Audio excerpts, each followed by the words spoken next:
Xhaka. I don't know why Xhaka's there because I'd rather have El Neni there.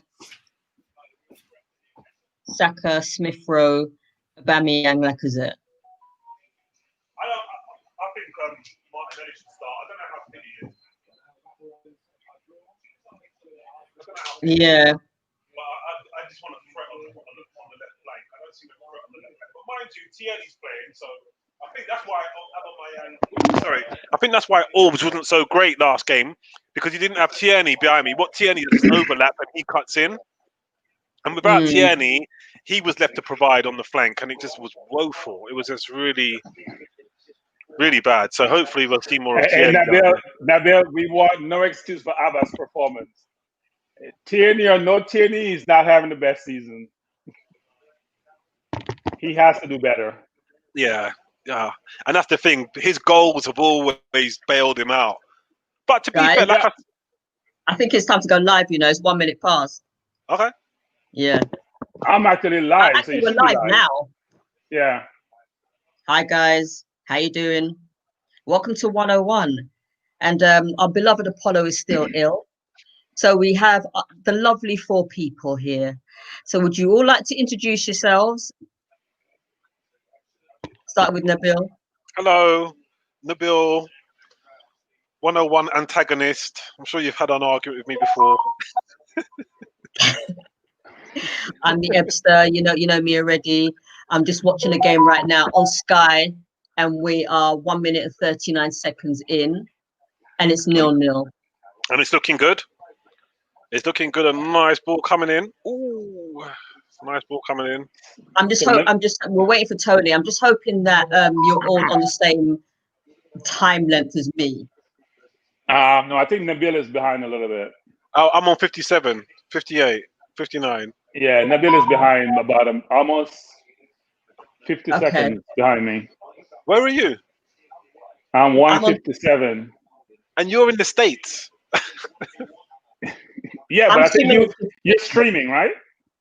Yes. Yeah, that's why. Yeah, but when I stream and we have a streaming service here, when I stream, this game is not streaming today. Oh, that's what happened. Yeah, okay. When I stream, that's what happened. Okay, got it. Okay. So that's why you're always celebrating and giving us the spoilers. Yeah, I don't want to spoil. I'm going to try not to spoil. I hate when people spoil for me, so that's why you wait till Naomi gets here. Oh, there's Apollo. Shout out to Apollo. Get well soon, Gov. Yes, bro. Come and join us soon, Gov. If you need anything, Apollo, you just holler. Yeah, this is what my mate Tom Ashton was saying, how Xhaka cuts inside behind Tierney and fills in for him. Look, there he is again. Well done, Tom. Didn't really notice that before, I've got to say. No, that's been happening that's how we used to play at one point, actually. He's been caught out of position now. He's a bit too far. When Saka was playing there, we did that quite a bit.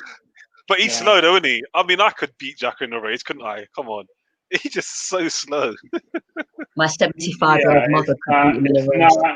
He's been playing decent. People knock Xhaka all the time because they don't like him. And I want to see more objectivity in terms of how we appraise players. Yes. Give them credit when they play well and slack them off when they're not doing well. Totally agree with that. You have to get the balance right, Bertram.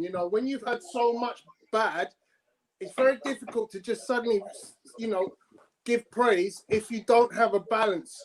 It's equal. But some people have no balance in terms of how they assess talent. Yeah, but he's been there for a long time, seen 4 different managers and been bad all the time. So now we're saying give him a chance. Okay, I understand that, but we can't just give him a chance and say, oh, all of a sudden he's turned into this great player. No, it's not even that, Tony. It's that some games he plays well, and he still gets a big knock that he didn't play well. Yeah, like last game he made some bad errors, but he played well overall. He was great defensively. No, he had a good game last time. But let's be rational. Let's be, let's give it its due. He deserves his criticism when he gets it. And when he deserves a little bit of praise, which he does occasionally get, he deserves it.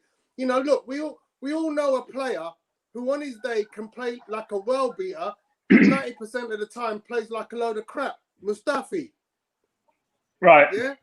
But on his day, this guy's got stats to beat every defender in the whole world. And we know that statistically. That is what true. minute are you guys on? I'm on 5. 5. 4:15, 4:17, 18.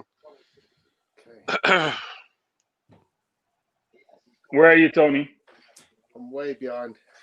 I just hit past 3, so I'm gonna go. You know what you can do? You can just stop it and start again, and it usually catches up. In fact, I might try that because I might catch up with Bertram. When you just stop it and just restart it, it might have a lag. What it is? Because on the smart IPTV, they give you so many options for the game. Yeah. And sometimes it's just finding the right one. Okay. I can watch this game on about 16 channels. Wow. It's true though. Because you've got all the Arab options, you've got all the English options, you've got all the American options. So by the time, you go through it.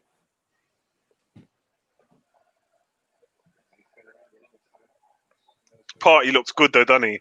He doesn't. This is what I mean about Pepe when I say I can just tell, just by a player's poise and his technique and his movement. He doesn't have to do too much for me to see what kind of quality he possesses, and you can just see Party's a quality player, boy. Can you imagine what he's going to be like when he gets the right players around him and he gets settled in? I think what I like about Partey is that he just doesn't just make the easy pass. He's always looking for options and putting the defense under pressure. We sometimes have a tendency between Bellerin and Xhaka and Ceballos to go back to David Luiz or go back to Holding versus, you know what, I'm confident in my game to do something different. Yeah, give it to Party now. Oh, nice ball. Unlucky. There you go. What's that? Offside. Must be about 5 minutes. That was like 2 minutes ago. Yeah, it was a minute. Oh, me? Yeah, I'm well behind, bro. I might as well just shut up, man. We all on different timelines. I'm just loving Partey right now. He's always. I just love the fact that he can find that right pass, and we've missed that. Uh-oh. We've been praising him too much. He's about to give it away. Nice touch, Aubameyang. Nearly. You got to watch out for Shelby. Come on, Xhaka. He can pick a pass. Okay, so here's Aubameyang running down into the middle. Oh, cross. Poor. You're practically 1-on-1. You're way ahead then, Ebony. So he's from the halfway line. He's running down the left, and then he moves into the middle. And then look, I'm not going to stay here and knock about it. I'm going to say that he's ordinary in the open field. Let's put it that way. Ordinary. When he gets to shoot on goal, yes, he's world class, but he's ordinary. Would you say that he was better playing as a front two? He's better playing on the bench. He's better playing on the bench. I'm saying, look, I wouldn't play more Martinelli.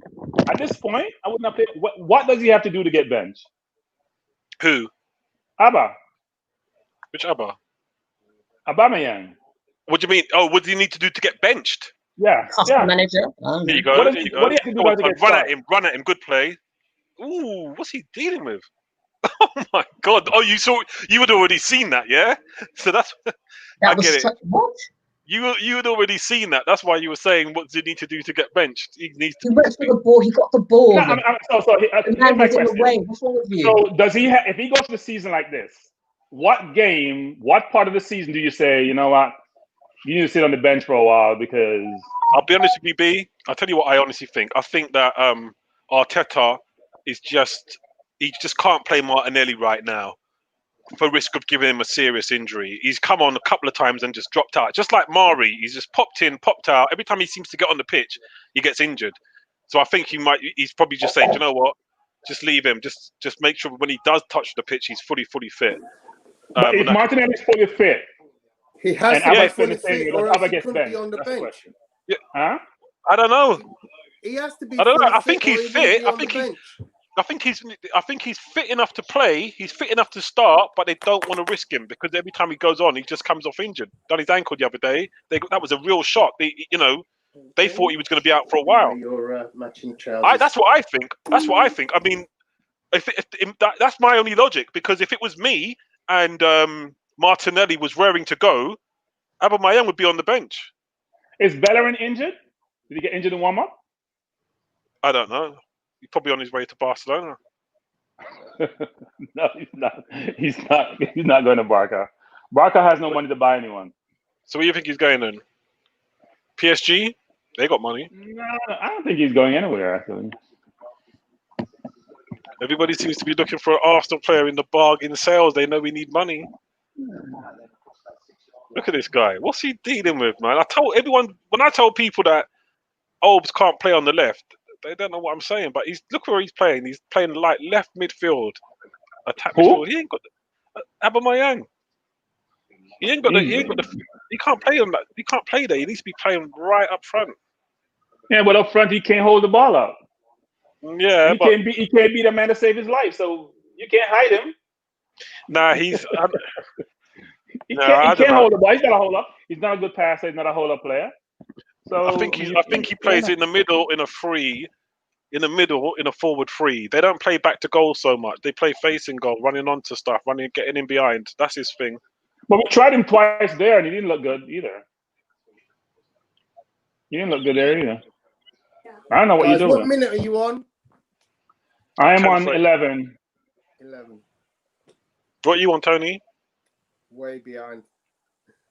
What you want? 902. 9. Oh, he's on 902. Who's that, your little man? Yeah. Yeah. Nice one.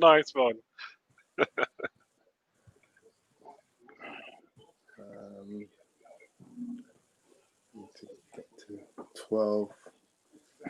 Get to 12.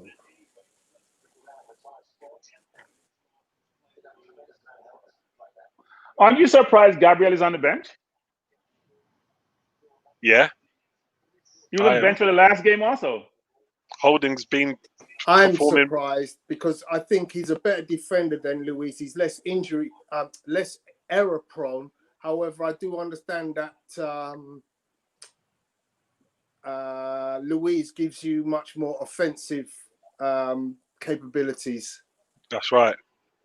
That's right. He plays like is it like a sweeper or like a number 6? He steps really up into the midfield. He steps up into the midfield and he's confident. He's comfortable doing that.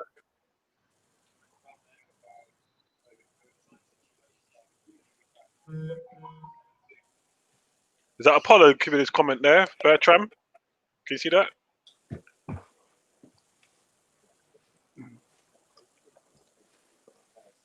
Yeah, no, I'm not sure if it's Apollo. It said lines on the pitch look good in terms of organization. Yeah, that's I'm not sure Apollo who this talking. is. That's Apollo. But I would swear this opening looks more like it's at St. James's Park instead of the Emirates. Party already showing again. Yeah, Party is playing well. Need to see some more forward passes. That's what I'm looking for. Him going between the lines, getting us behind the defense, because we're lacking creativity. And good play, Saka. You got taken out though. Yeah, someone, I don't know who 8018 is, but he's saying Aubameyang is the best left-sided player. He's scoring 20 goals. There's someone who's called 8018 saying Olbs is our best left-sided player. He's scoring 20 goals a season from there. You guys have short memories, but he doesn't understand. You've only got to look at it being history, ancient history. Last season, Aubameyang was a different animal from left wing, particularly in the second half of the season. But let's be honest, this season you can't keep looking back and saying, "Oh, well, last season." Yeah, it's all got to be based on current form, and if you base form on what he's playing like up to this part of this season, he's probably the worst left winger in the league by way of assist and goals. You've got to be kidding me! I know. You cannot. That's impossible. That's a whisker. That you got to be kidding me. What's going on? You see it. Then this person Then who's talking can, Let me just be quiet. You gotta be kidding me. And it hit the, You'll it, see it it, hit Nabil. the, Nabil, you'll hit, see it. hit the bar. It hit the bar.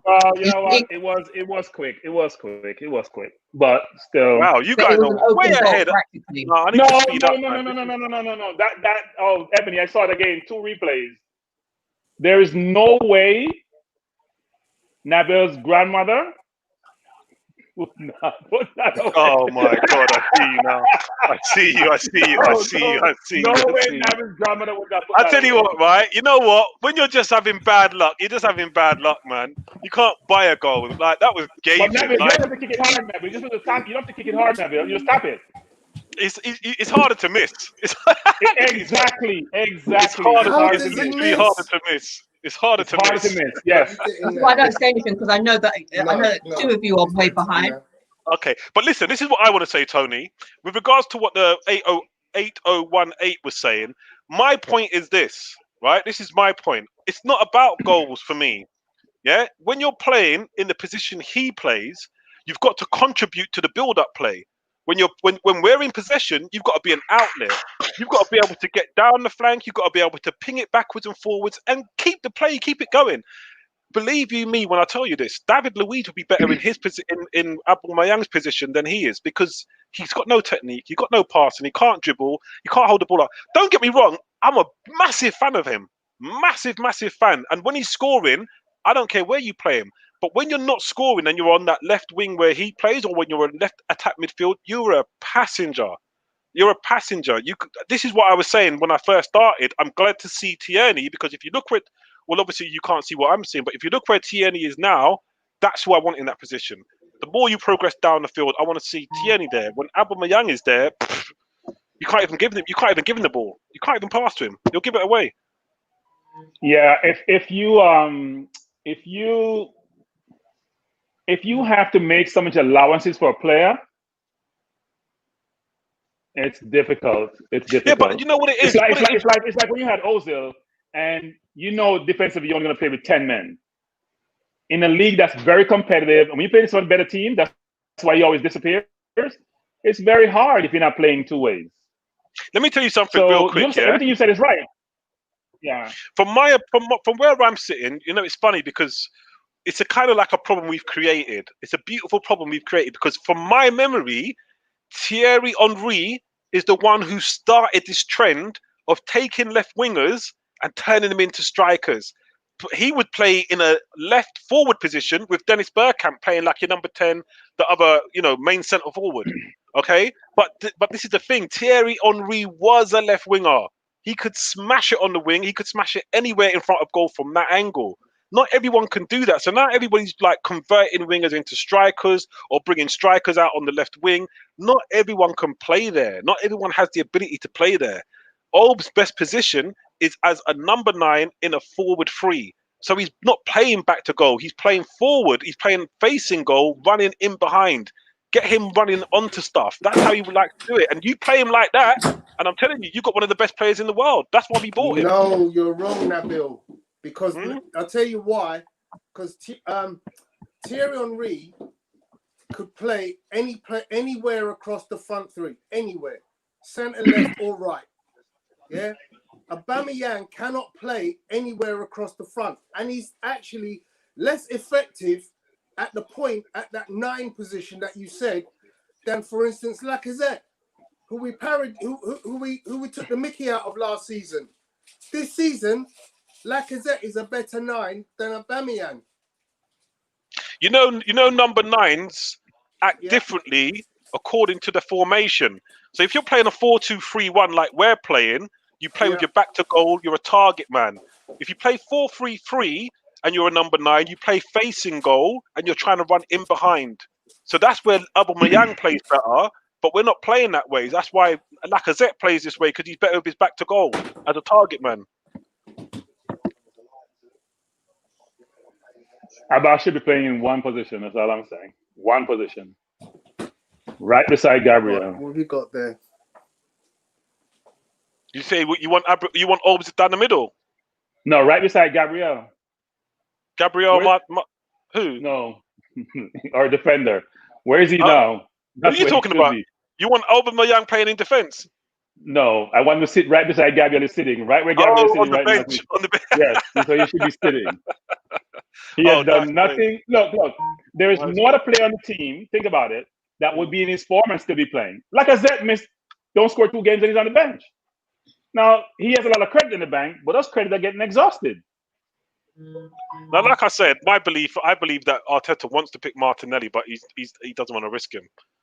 That's my only excuse, because Martinelli, he played a blinder when he was called upon. Nah, really he did. don't. He's not playing Martinelli because he's afraid of how disruptive it would be to bench Ava. That's what I think. You think he's scared to bench Aubameyang? Yeah.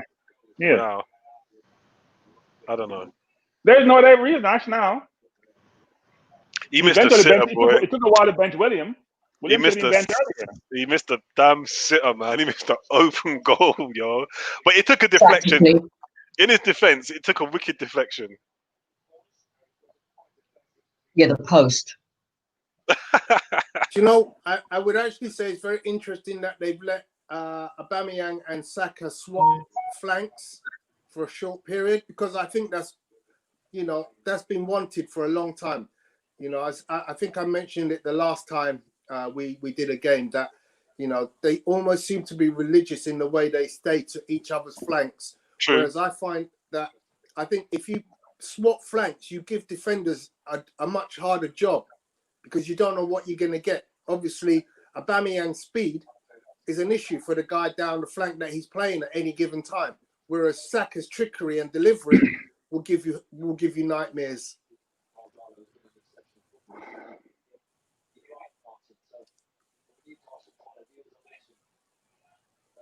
We needed a score to pull Newcastle out. You don't score, they sit back for the rest of the game. That's true. And they will hit you on the break. You better be careful. Yeah, when you score, they have to come out and play football. I mean, that misses. Wow, hard. Yeah.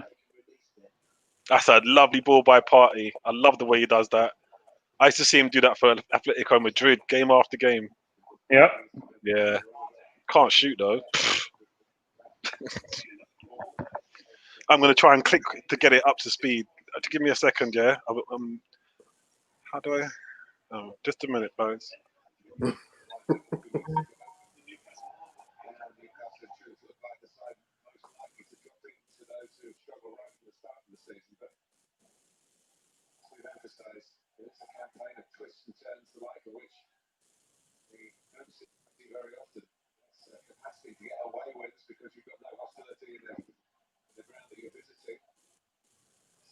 I was watching Man U yesterday, Tony.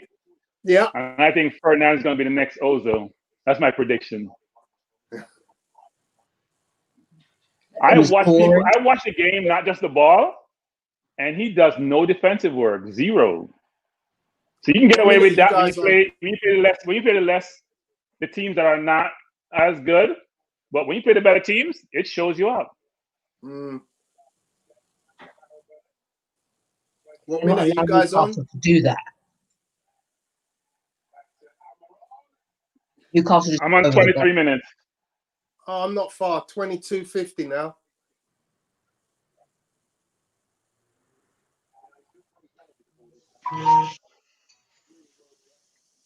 I watched that game yesterday. It was boring. Yeah, it was boring.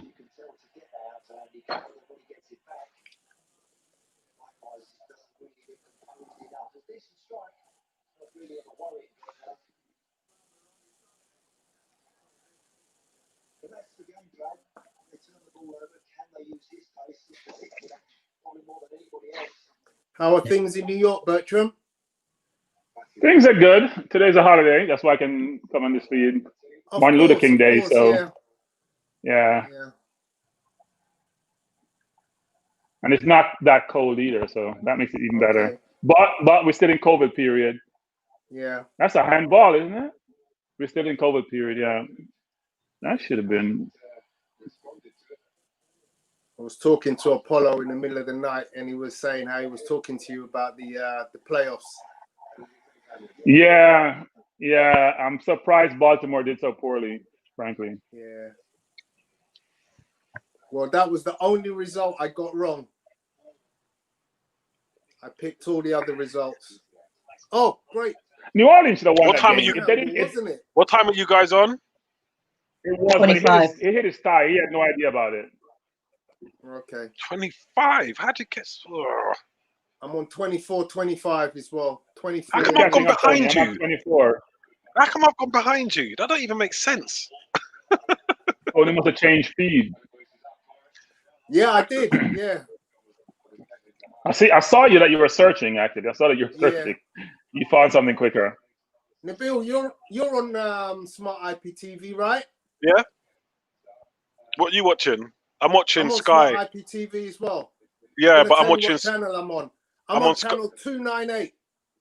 Yeah, but what is it? Sky Sport. I'm on Sky Sports main event. Sports main event. Main event, yeah. Yeah. Okay. I wonder if I went to VIP. Don't mind. What happens if I go to VIP events? I'm gonna try VIP events. Is it VIP for pay-per-view? Like stuff? pay-per-view stuff. Yeah, it's Oh not- man. Oh, jeez.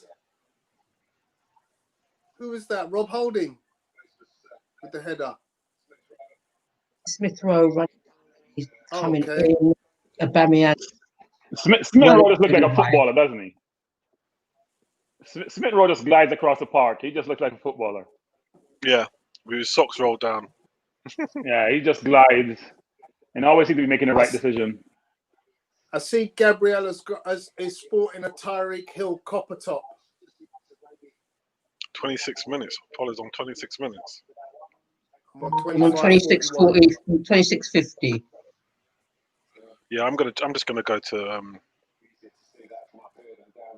Is it Sky Sports app? I'm just gonna go to Sky Sports main event. Oh, great pass. Can't win. It's Great interception pass. there.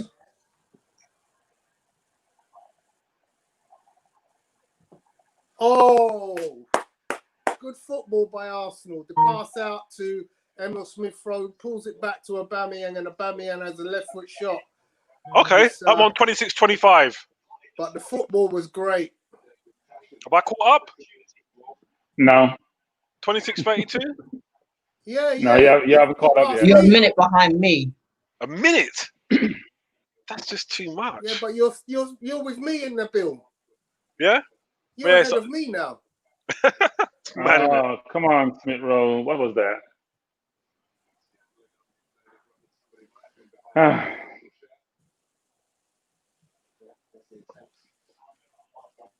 We have to get our center forwards more shots. It's really bad. I mean, the number of shots our center forwards get. That's They nice learn play by nothing. Smith, bro. Tracking back. Tied you up. Well played. Yes, that was a very nice play, actually. That's what a number 10 does in today's football. You Yeah. actually do track back. I'll tell Ozil never like to do that, no? Like to. I think I was telling No, I someone the tell other day you, that Balls in. You should be busting a gut to get there, Lacazette. Ah, Well, we've had half an hour. We've had 5 attempts. So 5 attempts isn't bad. And one on target. And 1 on target. So we're creating the chances. We just haven't put them on target. That's the thing. Cool K says last Party week is too against good for Crystal us. Palace, What a player. We had 5 shots all game. but we need to get Party a partner. That's the first thing. I think he should be partnering Aouar. I think that's the dream team. We need someone who can create from deep. I think Aouar's the one. Yeah, but does Aouar give you the defensive cover? He's niggly. He's not. Yeah, he's niggly. Ceballos is niggly as well. I mean, he's not going to be anything like Party, but he's niggly, man. He can put his foot in. Remember Santi Cazorla. Santi Cazorla was not a defensive midfielder, but he could tackle. He could definitely tackle, boy. So Well, he got pushed there because of Ozil. He got pushed in that position because of Ozil. He's Go on, 10 Aubameyang. was not his best necessarily. Huh? Run. Party. Carzola's not a number 10, you know. What the hell? He's Come more on, like a just left-sided centre Knock midfielder. out bloody Good I can't time. believe the referee didn't give a foul for that tackle by Almiron. Even Get there, Laka. Oh, Ah. too late. You see, look, that cross from Cedric was perfect. But It's nice. Lacazette is caught on his heels, so he's too late to move in. Yeah, it's nice. That's a nice ball. I agree That's with a you on nice that. ball, but you've got to get across your front man. Yep. You got But to know where it's going. He did try. You can't wait Yeah, for it to but come. You got to know where it's going. That's his job. That's your job. Get in front of your front man, and so you get the shot. I love how Partey passed ball between the line. I'm telling you. There is just a little subtle thing he does.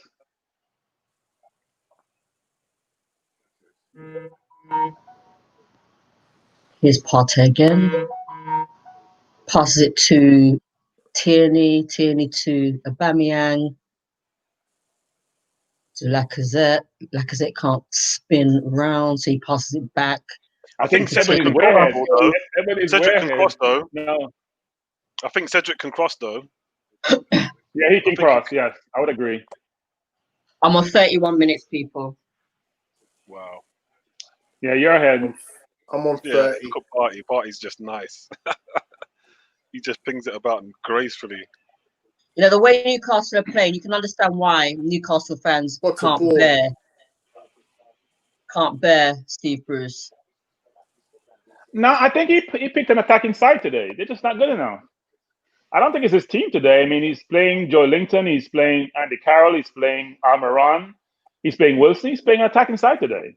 That is an He's not attacking playing side. It is attacking side. It's just they're not good enough. That's what people talk about yesterday with Liverpool and Man U. Liverpool is just a better ball possession team. Man U wasn't trying to play defensive. I mean, he had two center midfielders, but they're trying to keep the ball. Nice ball, unlucky. Somebody's crossing just need tweaking, just fine tweaks on it. Okay. Xhaka, do something with the ball, please. Thank you. Pass it to Tierney. Tierney passes it back to Louise. Louise on to Holding.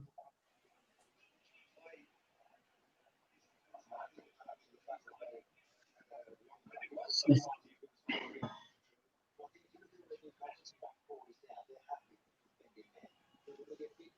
What's that, Apollo?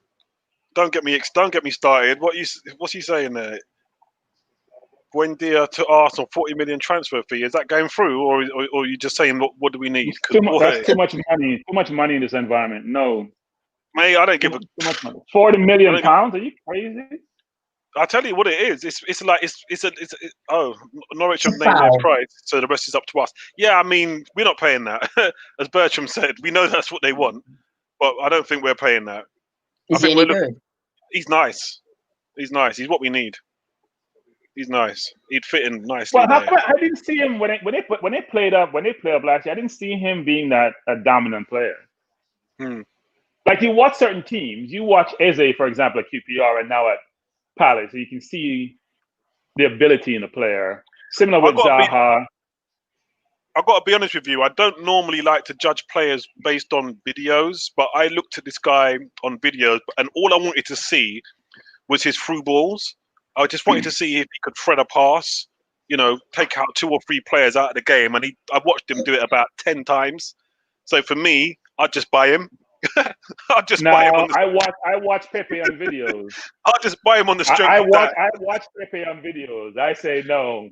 Watch the entire game. I saw Pepe on video. You see, but the thing is with Pepe, I saw Pepe on video, and I saw him. God is my witness. I saw him tearing out guys on the flank. But I was always saying, well, who are these guys? Who are these guys? I wasn't super impressed. But when you got a player who can thread a ball past 3-4 players, eye of the needle, it doesn't matter who the opposition is. They're championship players. It doesn't matter who they are. It doesn't matter who they are. If you can't get to the ball, you can't get to the ball. Simple as that. It doesn't matter if you're flipping Maldini. If you're standing there and he threads the ball through you, but you it's the same argument about who you beat, though. You can't have it both ways. You can't have it. It's the same way you go by players. No, French this league is the players, thing. They're French Premier League, the French First Division league players. So they must be decent. Most players come from France, right? So we buy Premier League players. What I'm saying, when it comes to the videos, right? when I see people dribbling past 3 or 4 players, you know, taking a shot and all of that, I'm not impressed. I can't go by that because what you're saying is correct. I don't know what that opposition is really like, and it don't look great to me. But when I can see someone picking a pass, you know, deep passes, short passes, picking passes, taking out players, it doesn't matter how good the defenders are. It doesn't matter who they are. As long as you're picking a pass and you're threading it through 3 or 4 players, if you're threading it, it doesn't matter if you're Superman. You can't get there. You can't get there. When you're dribbling past people, if you're crap, you can dribble past them all day long. But when you're threading through passes, that's what I saw in this guy, and that's what I liked. I didn't see him doing that last year, though. That's the thing I'm talking about. Yeah. When they were up, the Premier League's a different league. The strategy, the athleticism, all these attributes about. That's why. So look at Fernandes yesterday against Liverpool. He was non-existent, and I wouldn't say that. He done, huh? I wouldn't say that. It was he was not. Look, he had one chance with him. He wasn't existent. He was non-existent defensively, and offensively, he wasn't in the game because they weren't dominating the ball. When they dominate the ball, he looks good because he's very skillful and very technical. If they don't dominate the ball, he doesn't look good because then he doesn't get 50, 100, 200 touches. Yeah, so I mean, I don't know Ben. I shouldn't say I don't know him enough. I've watched him play, so I have to watch. I like to watch people in a total game. Watch them when the ball is not in their position. It's tough to watch YouTube. Yeah. I know what you're saying. Like I said, I'm not the type of guy who goes by YouTube videos. But for me, because I know what Brandt can do, you know, I already know everybody that we're looking at. I know what they can do. Sabitzer, all of them. But you're right. When it comes to this Buendia guy, Nice. I didn't know what he could do. So for me, I had to look at a video. And for me, playing in a number 10 role, you know, if he's going to drop between the lines the way he does and pick the passes the way he does, I'd sign him, but I just wouldn't. I wouldn't be happy with 40 million. I'd be looking at 25 to 30 tops. That's his value, and they know it too. But you know, they know they don't want to lose him. They're trying to get promoted. Why would they? They don't want to lose him. I'm sure his representatives are putting pressure. His reps are putting pressure on Norwich to let him leave, but they will not. They shouldn't. Talking about 100 mil versus 40 mil. 100 mil versus 40 mil. Yeah. The problem is for Arsenal is if you're not getting Buendia, tell me the number 10 that we could get. Number 10. Well, go to Real Madrid and borrow one for 6 months. What? Go to Real Madrid and borrow their. Huh? No. Isco's a better player than Ceballos. If Isco's the same Isco I've seen for years, I haven't seen Isco in a while. Yeah. But Isco is ridiculously creative. Of course he is.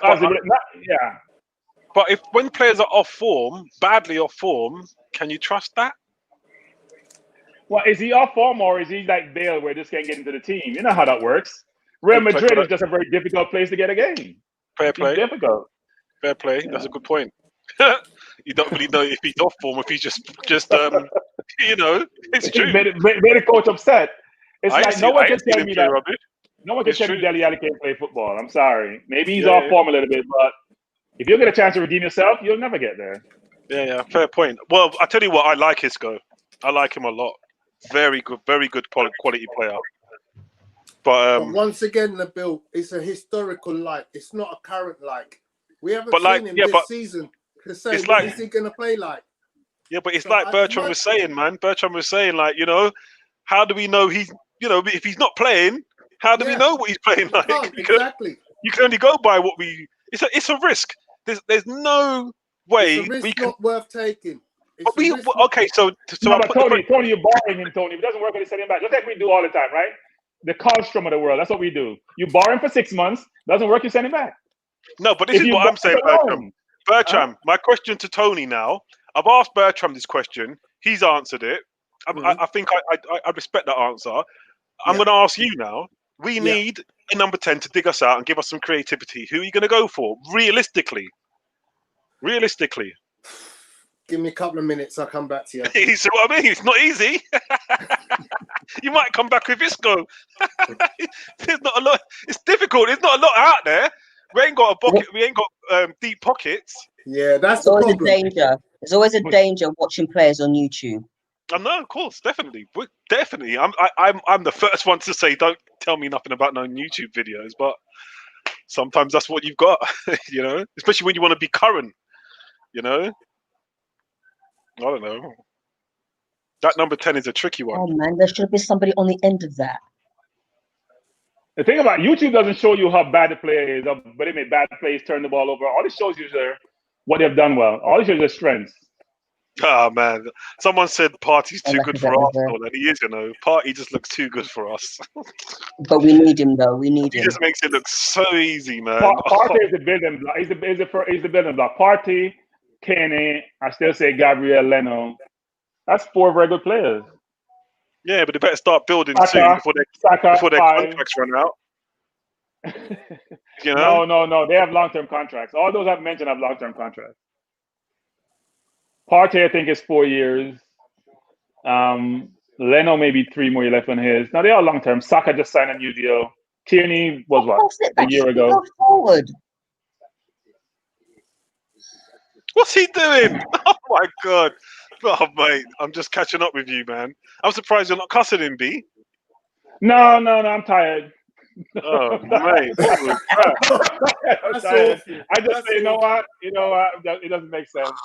Let's just hope he does better. That's all. That's the point I've reached. Oh, poor man. I must admit, though, Partey does look really good. He does. He's like a Rolls Royce around there, man. Yeah. I mean, his passing between the lines, that's what I keep talking about. He's not just making a fight. He doesn't turn the ball back. How many times has he passed the ball to Luis and to Holding?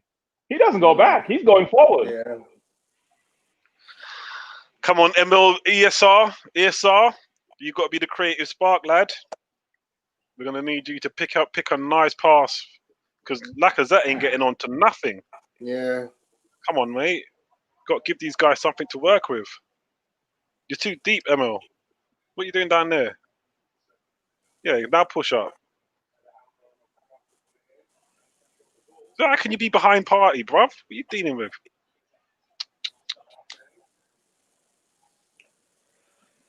God, dare I say it, Christian Eriksen. Yeah. It's not, To do what? Why he's going to Tottenham? Where could he go? That's the question. Where could he go? No, we don't want Eriksen. You know what it is? You know what? He's a Willian. He's a Willian. Yeah. There's no way you can say he's not a quality player. You know where you can't say he can't play number 10, but will he come here and do it? I don't know, man. Inter's dying to get rid of him.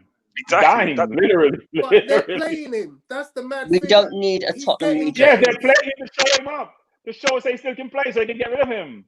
Oh, Didn't you man. hear the president? They're trying to say, look, he can still play, guys, but we don't want him. You know how Conte is? When Conte doesn't like you, it doesn't work. Yeah, Cool K says Abba and Laka have been a disgrace tonight. But I'd say it's not. It's hard to call these guys disgraces if they're getting but they need to get service, and I don't think the service has been great. I've always said it.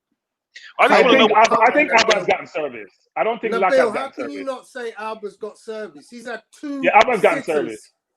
Yeah, I'm talking about Laka. I'm thinking about Laka. Yeah, Laka's gotten service. I'd agree. Abba's out of position. Abba's out of position and he's out of form. I'm not going to make any excuses He's for him. not out of position if he's standing in front of the goal, Nabil. Damien tried again. All right. I can't dig him out.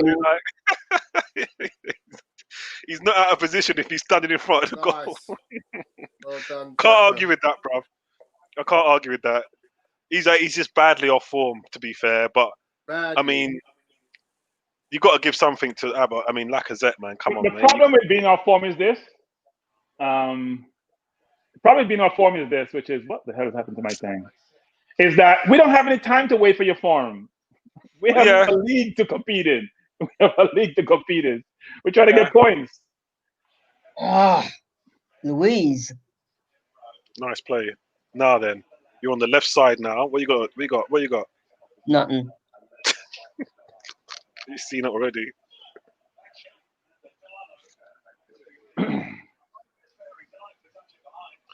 I think the Abba disease is going throughout the squad.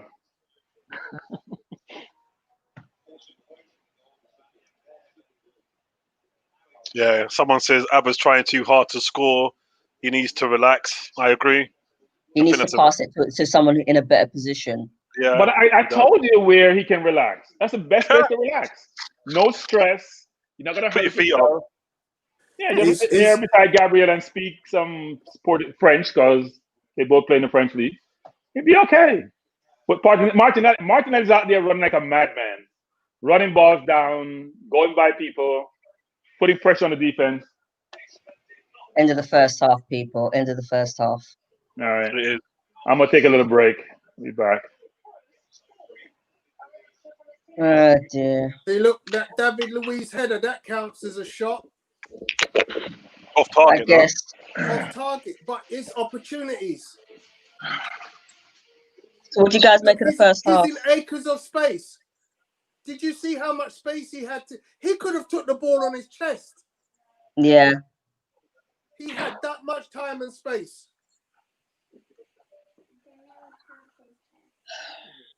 It looks like it's going to be another frustrating night again. Well, it depends if he makes a change at half time. Who would you bring on though from the bench? I'll bring on Martinelli in place of Martinelli. Orba. Yeah, that's the only thing. And I think he knows it. Everybody knows it. I feel a bit sorry for him, if I'm honest. But I'm really biased because I like him a lot. I like Abba.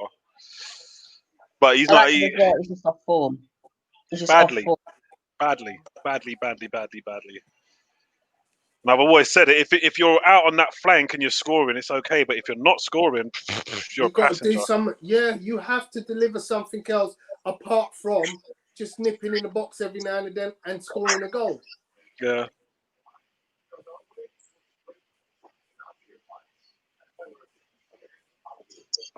You know, he's on one of those awful scoring droughts where you have to say, you know, this is one of his worst droughts ever. I mean, he scored what, 1 goal in his last 10 games now. I don't even think he's ever had a drought, if I'm honest. Not that I know of. I think this is his first one, to be honest. Well, it's not a drought per se because he has scored, but you know, when you look at it in the grand scheme of things, it's 1 goal in 10 games, which is really bad form. And you know, a good striker will get the ball and will make something for himself. He's making nothing.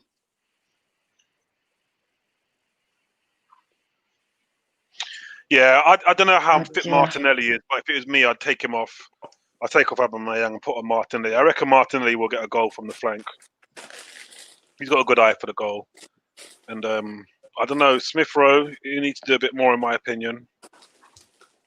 The number 10, that attack midfield looks really vacant. It looks really... The way Partey's playing in his position, I want someone playing like that in the number 10 position. That is what I want. I want a baller right there. Strong, confident, clearly knows what he's doing. That's what I need. What's up there, miss? Hey, I'm doing good. How's everyone doing? Hey, Neomis. Yo, Naomis. Hey. The first half has been a bit dry. We've had a couple of good chances, but I caught the last 10 minutes, and it looked. But I mean, it looks like we're trying to create stuff. But yes, I guess sounds like what you guys are saying. It's just been a bit same old.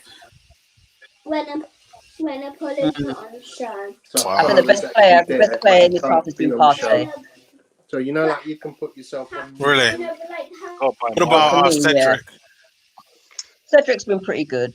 But I mean, we've created chances, but we're just not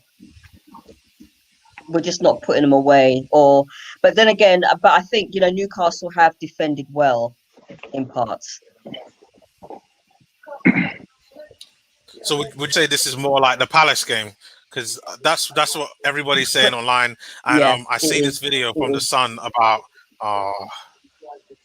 because I saw it was the Aubameyang miss as well. Like it looks like we're being wasteful. I think Aubameyang has been brilliant. For Newcastle. Brilliant for Newcastle. You know he's being sarcastic, right? He had to have been sarcastic. He's been brilliant, absolutely brilliant. He's on form. He's on form. He's on form. We've been like this all season. He's on form. So, no, I'm sure the opposition will love to see him on form. Oh dear. I'm not even gonna try and listen to what Carragher and Neville have to say. I can't.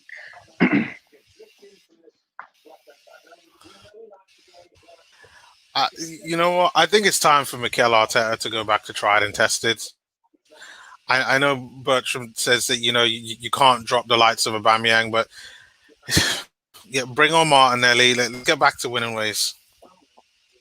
Well, I probably should say this way: I can't have this game. He will not have the likes of Aubameyang. He will not drop him. He will not drop him. No He's going to have to. Sometimes you have to bite the bullet and I keep saying this. Sometimes you have to bite the bullet and drop your best player, your most favourable players. Yeah. And it's everyone apart from Leno and Abba are not droppable. In Arteta's eyes, I'm going to say Leno justifiably because we have no. We don't have anyone good enough to cover for Leno. Right, exactly. We don't have any backup goalkeeper. So you might as well put me. You might as well put me in place of Leno. That's how good Runnison is. You need to run out on loan. You need to run out on loan. We have seen enough. Who needs to run out on loan? Runnison needs to go. Runnison needs to run. You know what? Where's Nabil? I want to say this to Nabil. Where's Nabil? I want to see that. You know what? Runnison is one of those players you see on YouTube where all you saw were the good saves. They never watched him in a full game. That's why YouTube is dangerous. Runnison is a YouTube goalkeeper. They saw him on YouTube. He probably made a few saves for his team, and they're like, you know what? He's cheap. He's £1 million. We'll buy him. And then we see him the whole game. The first game we saw him in Europa League, you're like, oh, you got to be kidding me. No one could have scouted him and decided to buy him. No way. The goalkeeping coach. Blame the goalkeeping coach. Yeah, well. Yeah, maybe he should be finding a new job. Because that's poor. The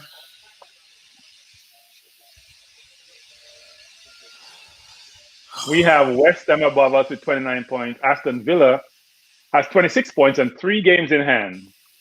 Like, the league is very competitive. What do you expect? Aston Villa will lose probably about two or all of them anyway. I wouldn't say that. Maybe not. I'm not sure who they're going to be playing in the next 3 games, but I think they have a couple of games postponed. I think they've got City. Yeah. City's on a roll, so. Yeah, and someone else. Just saw everybody smoking a cigarette, so I've got my money on Renas.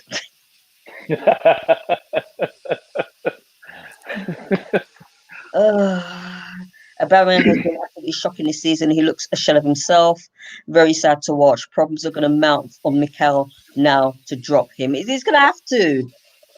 It's like why can't we just bite the bullet and drop players sometimes? Why? Because he costs £350,000 a week. I don't care. We just got rid of one. Who? Wait. I couldn't care less if it was 450,000. Drop him and make him see why he's been dropped. So we're in this is the 19th game of the season. So we're basically halfway through the season, and he has 1 goal from open play. Now, only a goalkeeper should have those stats, not even a defender. So if we're going to keep playing him and he scores 2 goals for the season, then we shouldn't finish much better than where we are, right? We probably should get relegated. Facebook user, why is Orba still on the pitch? I hate nonsense. Not sure who the Facebook user is. You see, the thing is, I want Aubameyang to score goals. I want him to, do more for the ball. I want him to pass to a better position player. I want him to be that world class. And for me, I know it's going to be a little bit controversial, but the man is not first class. Sorry, world class. Someone said another Ozil. Well, he's not Ozil because Ozil. No, he isn't. Retired. Ozil retired after the 2017 season. He retired, but he came into work a couple of days just as charity. But he retired after the 2017 season. right? He came to work as a charity to say, you know, once in a while I'm gonna turn up. You guys feel good. So I wouldn't say he's Ozil. I think he's actually trying. I don't think Ozil tries actually. Well, But he just got a new Ozil's on contract, the so that kind of makes back it there. difficult to digest. He's not performing. I think he's trying. I just think that's not working.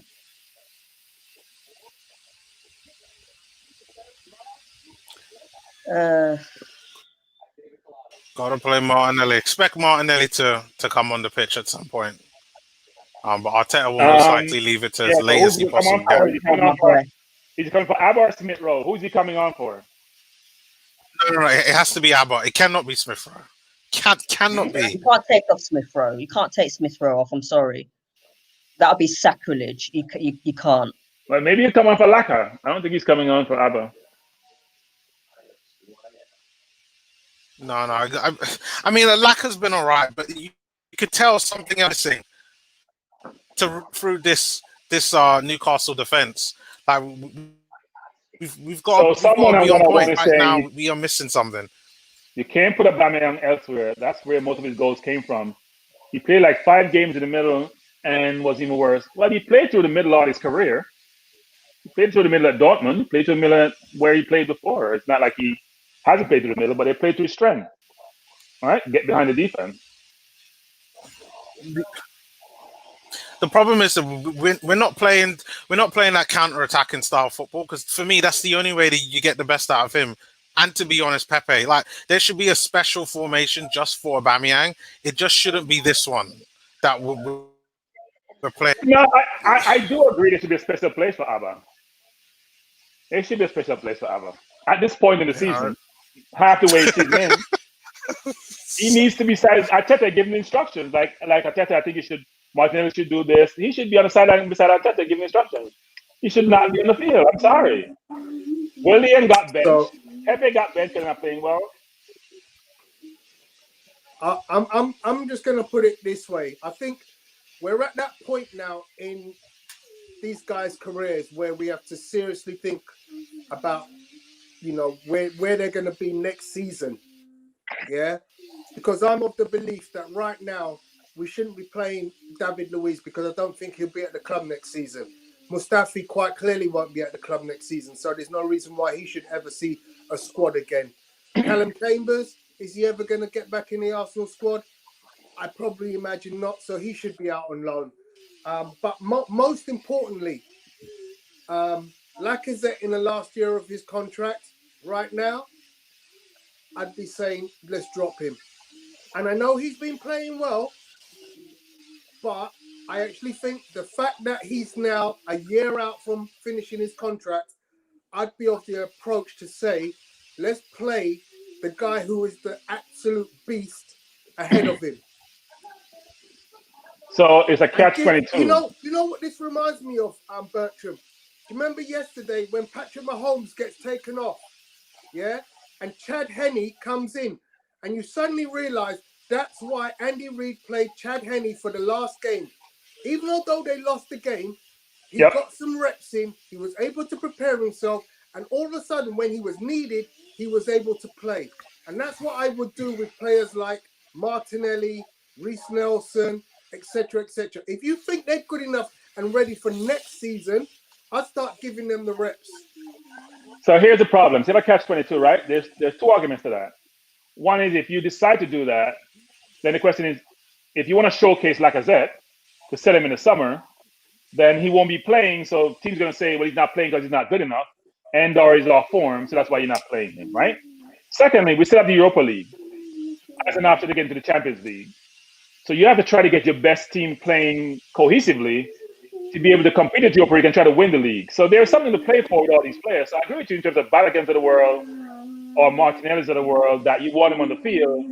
At the same time, you're trying to win something. First of all, you got to secure your place in terms of not getting relegated. You know, people think that is impossible. Second, you want a cohesive team to even build up for next year, right? Because, and the problem you have for next year is, Tony and Neomis and Ebony, is that your team is mixed, right? So your older players who are very costly, both in terms of purchase price and or salaries, are the ones not really producing. William, Abba, Exactly. Pepe, Laka. So exactly. you can't get rid of it. You can't get rid of them because we overpay in this league. That's So they right. can't go foreign because nobody's going to take them. Yeah. So So you guys, have a conundrum which you have exacerbated by actually retaining Aubameyang. You just got rid of Ozil. Now Alba becomes a problem because at least Ozil played better than Aubameyang, frankly, when he was playing. Frankly, I mean, he didn't play defense and he played when he wanted to. But at least on the field, you see him retain it. He doesn't lose the ball. He's always making a decent pass. He just didn't do enough. yeah. Alba's going to a really bad spell, and you have no idea when it's going to turn around. Yeah. So, guys, I've seen a couple of messages in from 18 and Sporty Jordan. Apollo is at home recovering. He is on the chat. So, anytime you see 101 Arsenal, that is Apollo talking. So, he is actually there. He's getting better day by day. But as with anything, it's a slow and you know, long road back to full recovery. He's unable to speak. Because of his lung capacity, speak for long periods of time, which is why you're not seeing him on the show. But he is recovering, and I'm sure he'll give us an update, won't you, Apollo? Yeah, Bertram, you're absolutely right. It is a conundrum, but I think, you know, what we had was the Euro team and the league team. The Euro team was flying, and the league team was suffering. I think what Arteta needed to do was to swap the two teams. He couldn't have because he would have gotten a lot of grief for that, right? It would have been too early to do that. The players who have look, these players have done well through their careers. I'm not sure why they all just get bad at the same time, frankly. Between William and Abba, it makes no sense. They've been very good players. That's why they got the big contracts. So why they're so poor now is beyond me.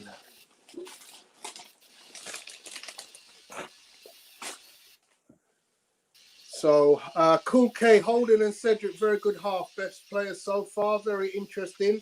I would have said Kieran Tierney deserves accolades because he's done what he always does, flying up and down at left flank. But yeah, I do agree. I think Cedric's having one of his best games. Holden Close, man. as good as he's normally been. We're back live on the second half. Damn, that could have been a goal. I'll let you lot catch up. Oh, yeah, right. I didn't say anything, Ebony. Yeah, because I'm waiting to see that. Can't say a thing. It's not playtime, it's bedtime. Oh, good shot, good save. It's a really good effort. Beautiful. Is that Lacazette? Yeah, link up between. That's better.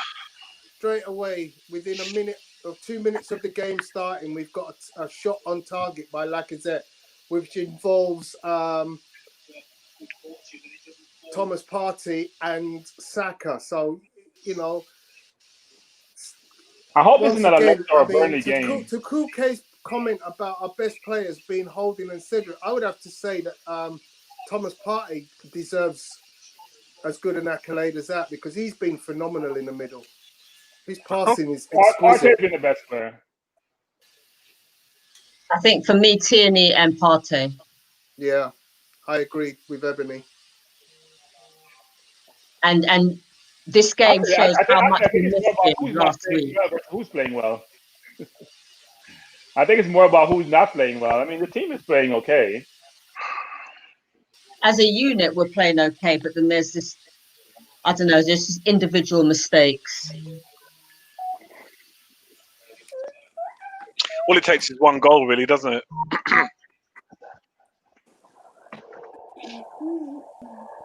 And that's the thing. We need goals from other areas of the pitch. We need Saka, Emil Smith-Rowe, try and get on the end of something.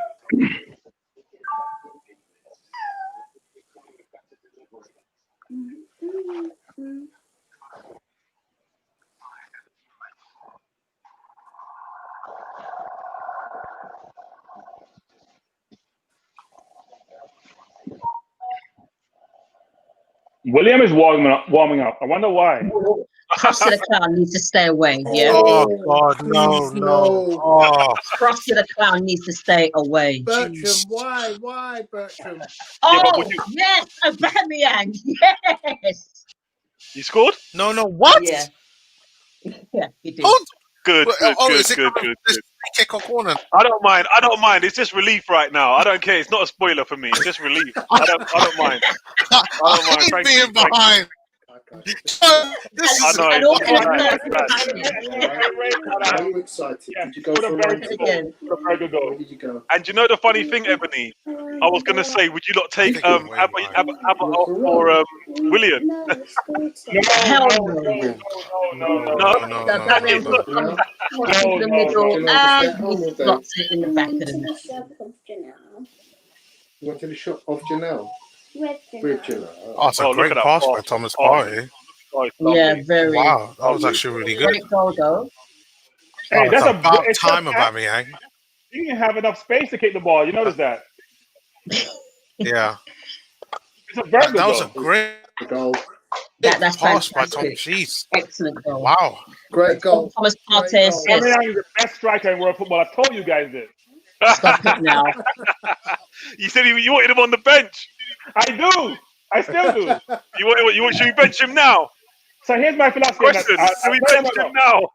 Not now. Not now. After the What are you game. gonna do? Here's my, here's my thing on this, which is Oh, I didn't know what you when did. someone say, "Well, that's why they should play," and I say, "It's 2-19." Don't tell me Martinelli couldn't do better.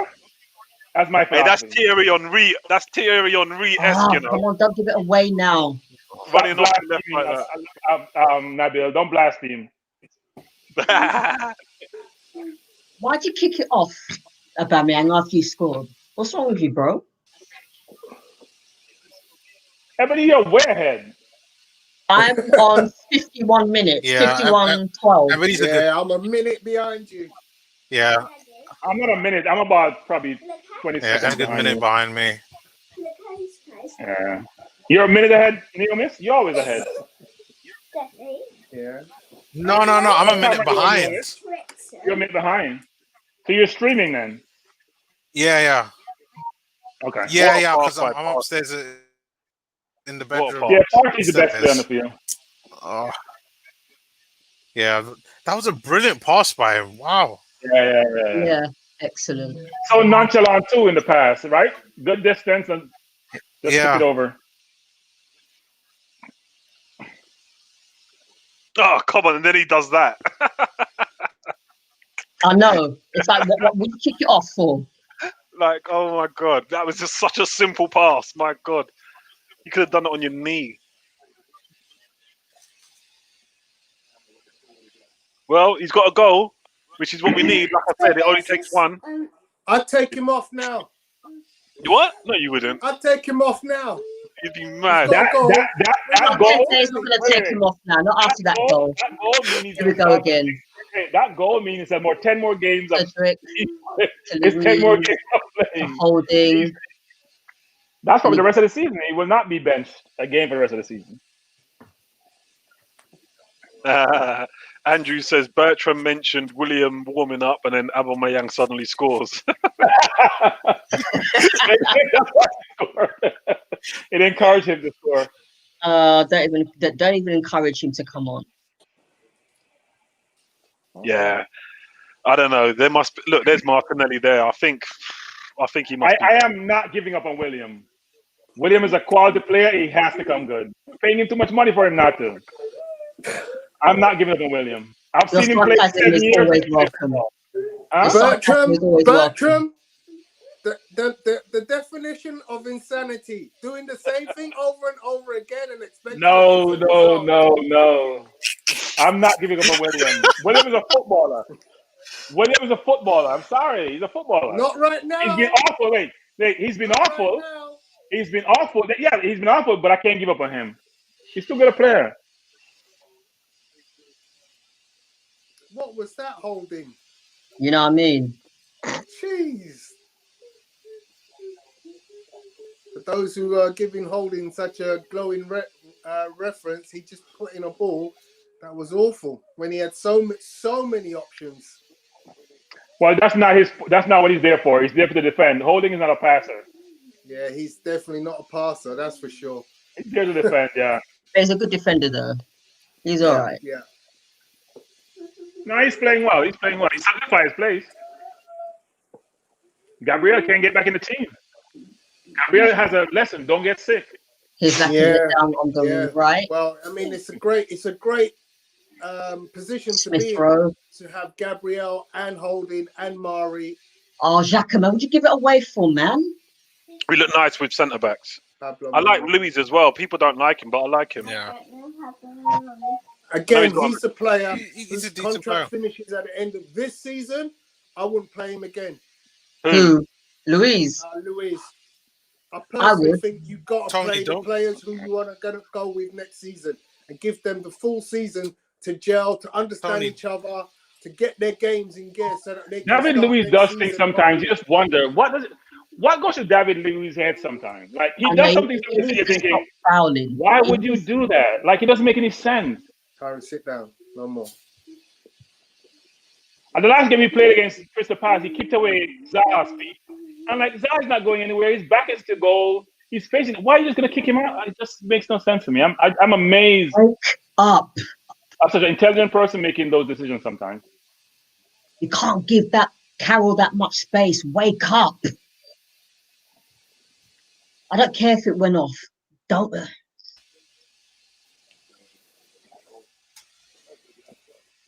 It's a goal kick anyway to us. You can see the frustration in Carroll's face. Yeah, it should have been a free kick. Well, Andy Carroll is a tough guy to play against, and he's going to cause any defender problems. As I said last time we played Newcastle, I think he's probably, one of the hardest strikers to play against because he is physically as big a player as they'll play in the whole of the Premier League. Whoa. And he's quite tall as well, so that he does have that advantage. Just sit down.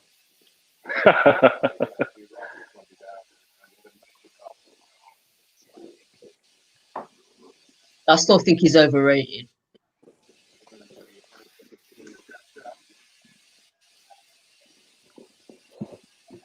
All right, we need one more goal. Who did you say was overrated, Ebony? Carroll. Andy Carroll. Mm. He used to put them in against us. He's a He handful. was good before he went to Liverpool. It was very good before he went to Liverpool. I don't think he's overrated because I don't think he's rated. Yeah, he's had his time. I think you got. He's had his time, but he can still be a threat. Nice ball, unlucky, a bit too hard. Oh, can he catch that? Pass it, Lacazette, man. I just picked it up. Foul referee. No? Sorry. Right, go round, sit down over there. I don't know, Lacazette can be wasteful sometimes. What are you doing? Okay, we've got a Go throw in. Here.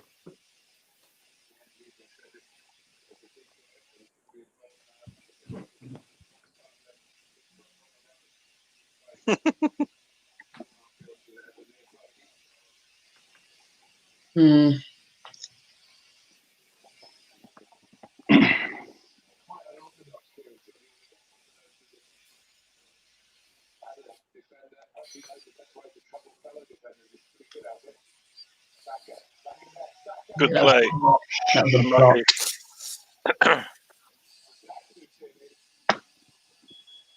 Like I said, he's very good with his back to the goal. Yeah. Like how he plays with the back to the goal. That's what I was saying. He's a handful. He reminds me of Giroud. Giroud is better, but he does a very good job of really just the pass is always at the right pace. I don't think Giroud suits our style. I think we played too fast for him. I don't think he suits our style. No, Giroud is brilliant with his back to the goal. Giroud is the best in world football with his back to the goal. The best in world football. His link-up play is ridiculous. He just can't run. Better than Lewandowski. He's the best with his back to the goal. There's no comparison. I'm telling you. Watch him play. His link-up play in small spaces. Yeah, I agree with that. That little link-up play as a centre forward, no one does it better than him. Yeah. I agree with that.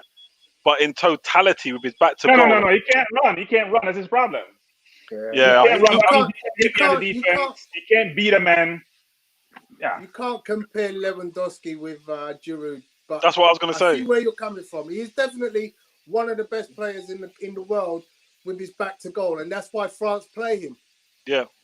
Yeah, but you In can't terms of compare him. opening goals, heading the ball, You can't his compare him head. to Lewandowski. No chance. No, Lewandowski is a different class, right? Yeah.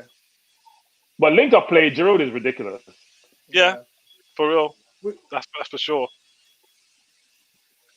I'll never forget that goal that Wilshere scored. Oh, And it was yeah. goal of the season. You have to watch it numerous times to appreciate Put it his on the touches sink, around that please. goal. Oh, nice Okay. catch. Beautiful.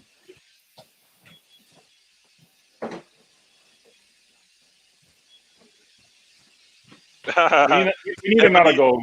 Ebony is so demanding. If I was her man, I would do as I'm told. Yes! Yes! Are you serious? Yes, Did we score? Yes.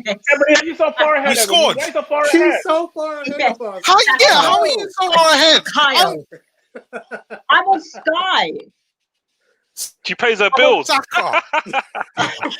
50 None of you not paying your minutes. bills and you're wondering why you're so Time. far behind. Split roll bamboozle that defender, actually. Bamboozle him. Bruv, no, it's just Virgin Media. I mean, even you guys are like far ahead. Like everything is breaking up right now. No, she said Virgin Yeah, and Media. mine has to come across the water, you know. It's a long journey. It's 3,500 miles. Let's see. Smith Party's Rowe, involved again. crosses it involved to again. Saka, back in the net. Wow, she's way ahead though. Great assist from Smith Rowe. Oh, look at that play by Smith Rowe. Oh, what a goal. That is a nice goal. That is a really nice goal. If I'm Steve Bruce, I'm losing my mind. That is Your a midfielders really are just nice jogging goal. back. It's a great goal, but it's Yeah, go. I just see. poor Yeah, that was defenders. beautiful. Midfielders, they're just Very- jogging back. No Very good effort. goal. That is a lovely Go on, goal. haircut. Smith Rowe turns him inside out. Yeah, it bamboozled him. That's what we need up front. Haircuts. But watch Party again. Party's involved again. Nice and easy. Off he goes on his bike. Watch this. Watch this, Emma Smith Rowe. Turns him inside out. That's lovely. He turns him inside out, mate. Smith Rowe is on it. Look at The this. Look at dribbling this. skills. This is why you need to Out. stick with Oh, the children. Lovely. Let the children play. Lovely. Yeah, you're absolutely right, Ebony. So, Now I bring on So good. Martinelli. Oh, yeah. Yep. yes, I agree, Tony. Martinelli at 70. You're Good play, restoring. lad. You need You another goal. rest me, Yang. Good lad. Please. And you know the great thing about it? It's goals from other areas of the pitch. You Back know? to Louise. Say that again, Nabil. Cedric. What I like about it, it's goals from other areas of the pitch, not just relying on Laka or Abba. Cedric. Yeah, yeah. Smith Rowe. Lacazette. Bakayo.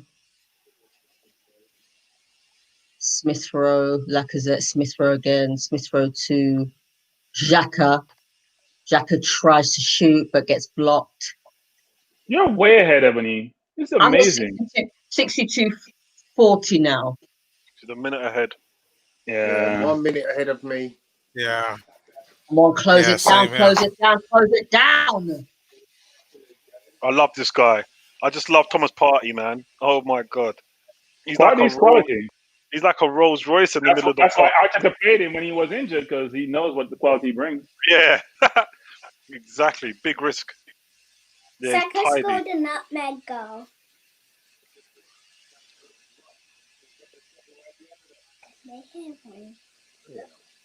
Saka scored a nutmeg goal. He did. Yeah, he Yeah. nutmegged him. Lacazette to Granite. Granite to What are you doing, Xhaka? to Saka. Oh, mate, come on, bro. Yeah, I'll tell you what. So the Xhaka is no midfield is getting up now. Yeah, Xhaka's no partner for Party, boy. He's no It should partner. be on Nelly. Partey just makes it look so easy, doesn't he? So I'll tell you a deep line midfielder that I like that you might not appreciate. Tielemans for Leicester. He's a very good player. I like Tielemans. him. He's Yeah, a very yeah. good player. He can see a Yeah. pass too. He's and he can very tackle. good. Yeah, he's a very Positional good play is player. great. That would be a He's great. a complete midfielder. Yeah, I like him. What Leicester does is sell players for like 80 million and buy Yeah, 240 million player, and they turn into 80 million player. Yeah, they won't be selling to us either. Not Brendan Rodgers, no way. Brendan Rodgers is a good manager. He's decent. Can't knock him. Nah, he's a good manager. Yeah. Move the ball, Xhaka. Too slow. They gotta come out now. They're gonna create more. We gotta get more chances. They have to come out.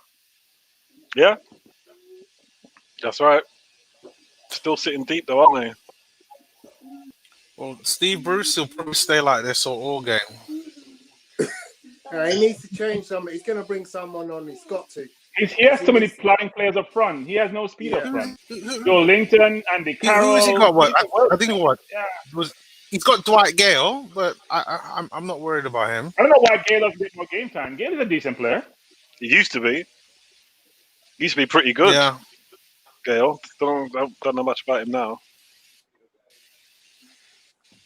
Good play. Good play. Look at that pass for Party. Come on. He's just on it, man. Oh, wow. We're enjoying ourselves now. Mm.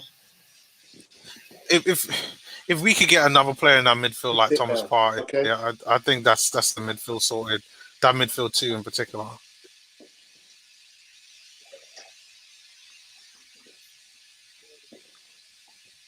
Oh, unlucky Lacazette. Went for the header. Went for the header.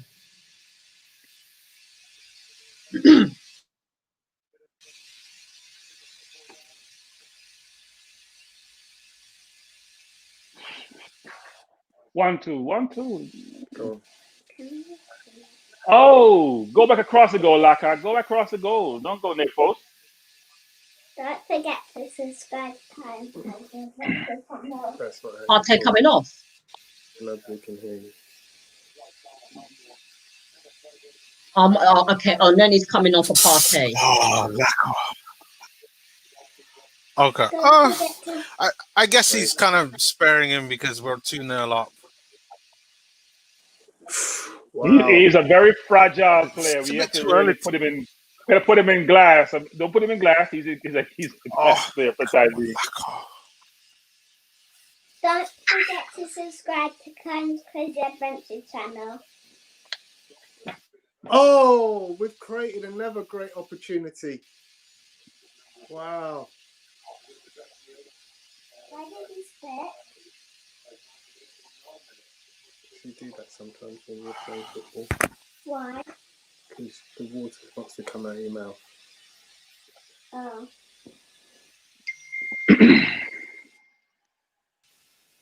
But that was a great save. Yeah. Well done, Partey. Yeah, really good.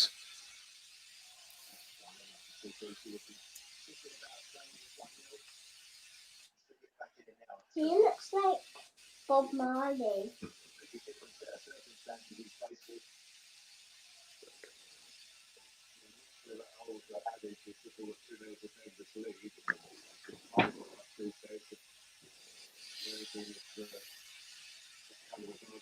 Pepe spot for Tielemans, did I just see? Yeah. That's interesting. That we're now looking at like options out for Pepe. Okay, so Andy Carroll's coming up for Jacob Murphy. Apollo says, imagine Willian even trying to do what ESR did with that assist. I can't imagine it. He'd probably fall in his ass. I'm not. You know what? I'm gonna be very positive and saying I hope all my players do well, including William and Abba. I agree. I agree with that. Hopefully we'll rub off. Maybe go to the air and they'll catch that positive vibe and do better. I do agree with Cool K though. Cedric has so many skills that Bellerin doesn't have, and Tony still can't see it. Oh. Laugh out loud. Really? I don't Cedric has been pretty solid today. So he's had a great game. This is his best game for me. Oh, unlucky. Guys, always think about who's the competition. Always think about who's the competition when you're assessing players. And Cedric has not impressed me today, but he is having a good game today. Yeah, he's having a good game. I would definitely not say he's a bad player based on today, but he's not uprooting trees and telling me, well, I have got to start him ahead of Bellerin. He's not saying. Look, we have to get work. I'm not giving you a different option. I'm not getting an upgrade. I'm getting a good cover player. Yeah.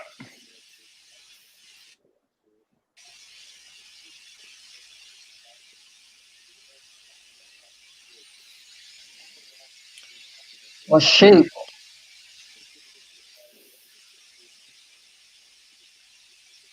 Why isn't Newcastle just pressing the ball? What are they trying to get? We're trying to keep the score down? You just need to What are you doing? That's the Steve Bruce tactics. I think this game is Yeah, but virtually you're down over. 2-0. That's not tactics. Because Brucey's not going to come out. He's Imagine not if going we to come had out because he managed- knows we're going to carve him open. Oh no, that'd be terrible.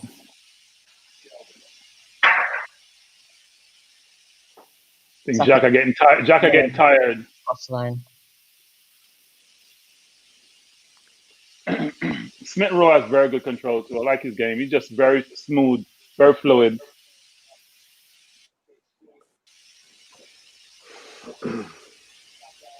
You imagine if you had Steve Bruce as manager?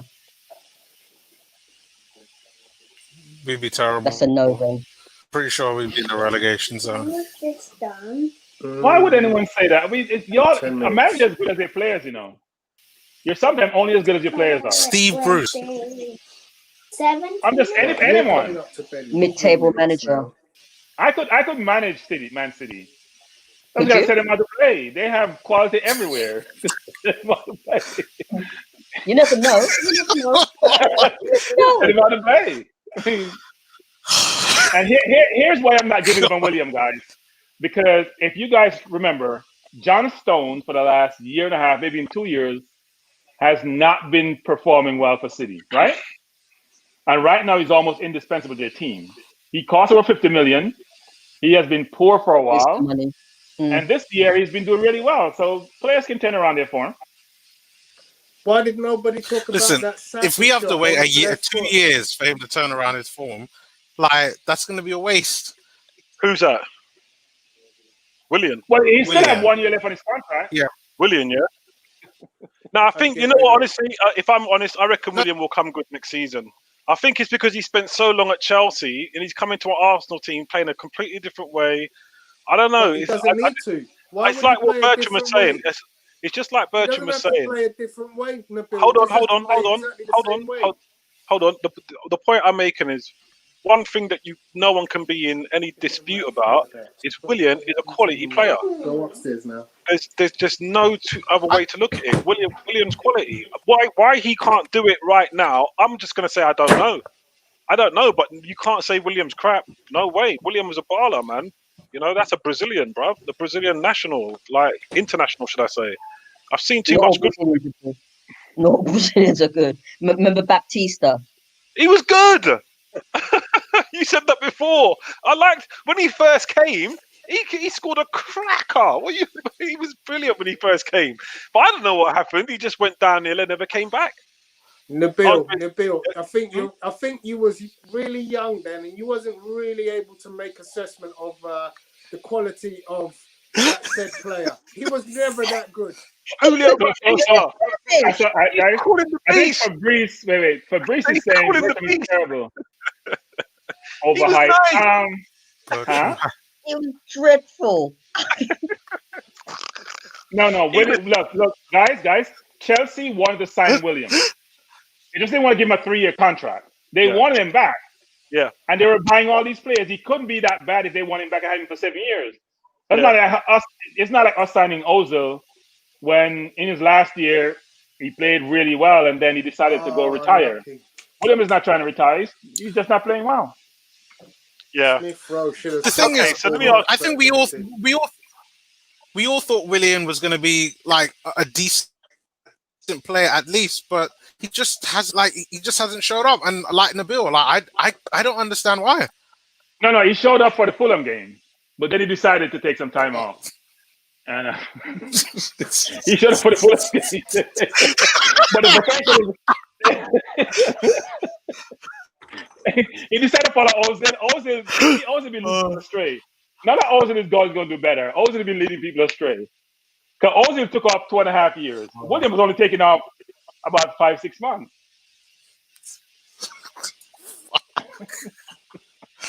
William, all you need to do is just put on what's he called, sideshow Bob shoes. Seriously. Yeah, I don't know what happened to William though. It doesn't make sense to me.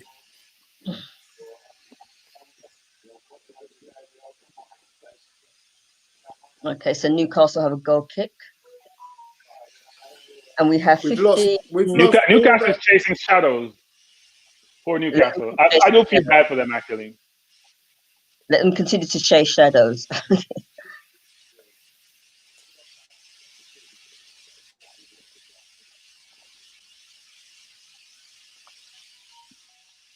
We shouldn't score any more goals because we're trying to get their goalkeeper. So let's not make him feel bad, actually. We're trying to get their goalkeeper as a backup. Yeah, we are. Hello. The kid Newcastle's on the free goalkeeper. Yeah. Oldman, the ones that Swansea on loan. Yeah. What to replace Renarson? No, we're not replacing Renarson. We're just getting a backup goalkeeper. That would be a good backup. We're not replacing Renarson. He's got lots of good potential. That suggests that he was a goalkeeper. No, we're not replacing Renarson. We're not replacing Renarson. We're getting a backup goalkeeper. I don't know what he is. We're trying to get a backup goalkeeper. We don't have one right now. We only have Leno. I don't understand. Is Macy that bad that Renarson is better than Macy? That cannot be the case. I take it Macy's gone on. He went on loan, so why wouldn't we play Macy instead of playing Renarson? I don't understand. Nice. Keep it in.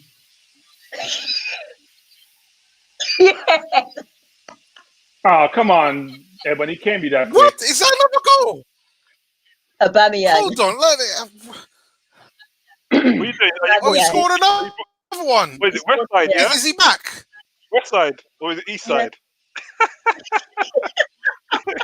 West side, yeah? That's brilliant by Soares. Now, Soares, hey, Tony, Soares trying to prove you wrong, Tony. Hold on a second. I'm glad to hear it. Is it going VAR, yeah? It's got to VAR. You know what? I don't mind the spoilers today, man. I'm so desperate for the win. I just don't care. I don't mind. Let's see what's happening. I hope Aubameyang gets a hat-trick.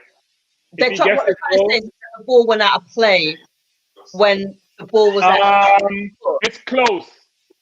Wow. I don't think it did, actually. There is no space between the line and the ball. I don't think it did. There's no space between the line and the ball. Nice play. That is great play. That was great play by Cedric. Great play. I told you, Cedric's nice, man. I like him. He looks nice, man. I think he might. I think that's the end of Bellerin, boy. The way how we beat our defender, he just pushed it forward. Brilliant. Oh, no, it's out. No, that's not off. It's still on. That's out. That's out. No, it's just a smidgen that's on. Can I ask a question just before you do start? Did you keep? It's a goal. There's no space between the line and the ball. That's why it's a goal. Are we still waiting for the? Are we still waiting for the result? Let me know when they come through, Ebony. It's centimeters. Yeah. Okay, well. Yeah, Ebony, let us know. Aubameyang has doubled his goal total for the year. Wow. Okay, so Willian has come on. Willian's come on, yeah. Aubameyang. So Aubameyang is off. He's off. Yeah. Aubameyang's off. Willian's come on. And the great William is on. The great William. Sound like a Viking. Sound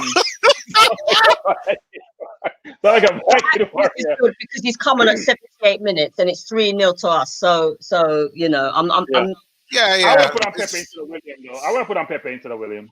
So the goal stands, Ebby. Yes. Yep. Yeah. The goal stood. Yeah.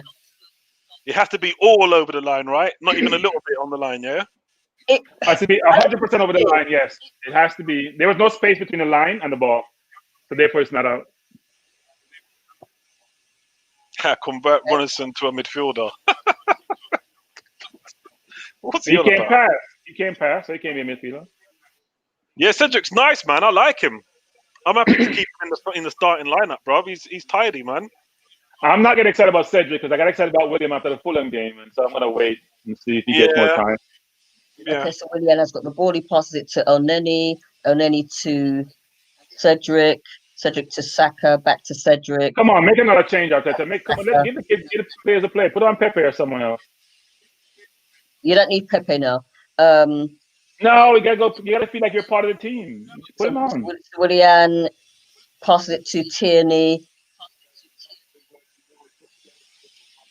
Tierney passes it to Xhaka. Back to Tierney. Willian has got the ball right now. Tierney crosses it into the goalkeeper's hands.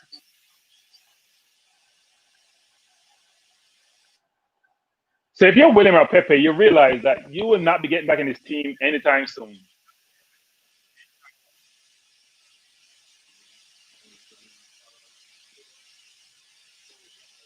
We find out who our next opponents are.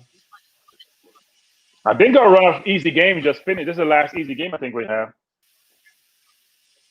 Yeah. Let's see. I think we have FA Cup next game, and then we have Southampton, right? Martinelli's coming on for Yeah. Smith Rowe. Wow, we have Southampton, we have Man U, we have Wolves. It's no easy game. Then Villa. Yeah, they're no easy games for a little while. Yeah. They're gonna be tough. They'll be tough. So what we are now, 26, 27 points? We're up there. Yeah, I think we're 10th now. Yeah. 27 points.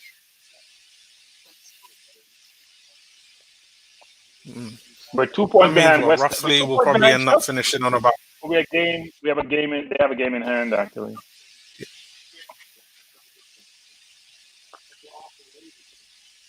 And we're working on another clean sheet. So that'll be what, 4 in a row? Yeah. I think this is a winning run. Can we get to 10? 5 clean sheets. Wow. That's a lot. That's how we had. But if we don't give away a goal this game. Well done, Leno. No, we're definitely not giving away a goal. No, so I don't think it's Leno. It can't be Leno. We have to find clean sheet. It must be Martinelli. It can't be Leno. Naomi's you're confused. Can't be Leno. It must be Martinelli keeping. Would you get? I'm giving Apollo a hard time because he's always knocking Leno. No matter how good Leno does, he knocks him. For the time being, It can't be Leno in the goal. I don't think Leno.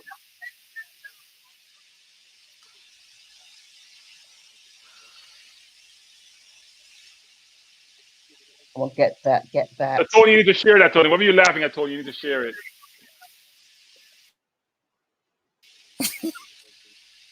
What is he laughing at? Oh, he can't hear us. Hey, Tony, Is your Tony volume still on? watching this game? I may be watching a comedy. Well, Newcastle is playing at their comedy.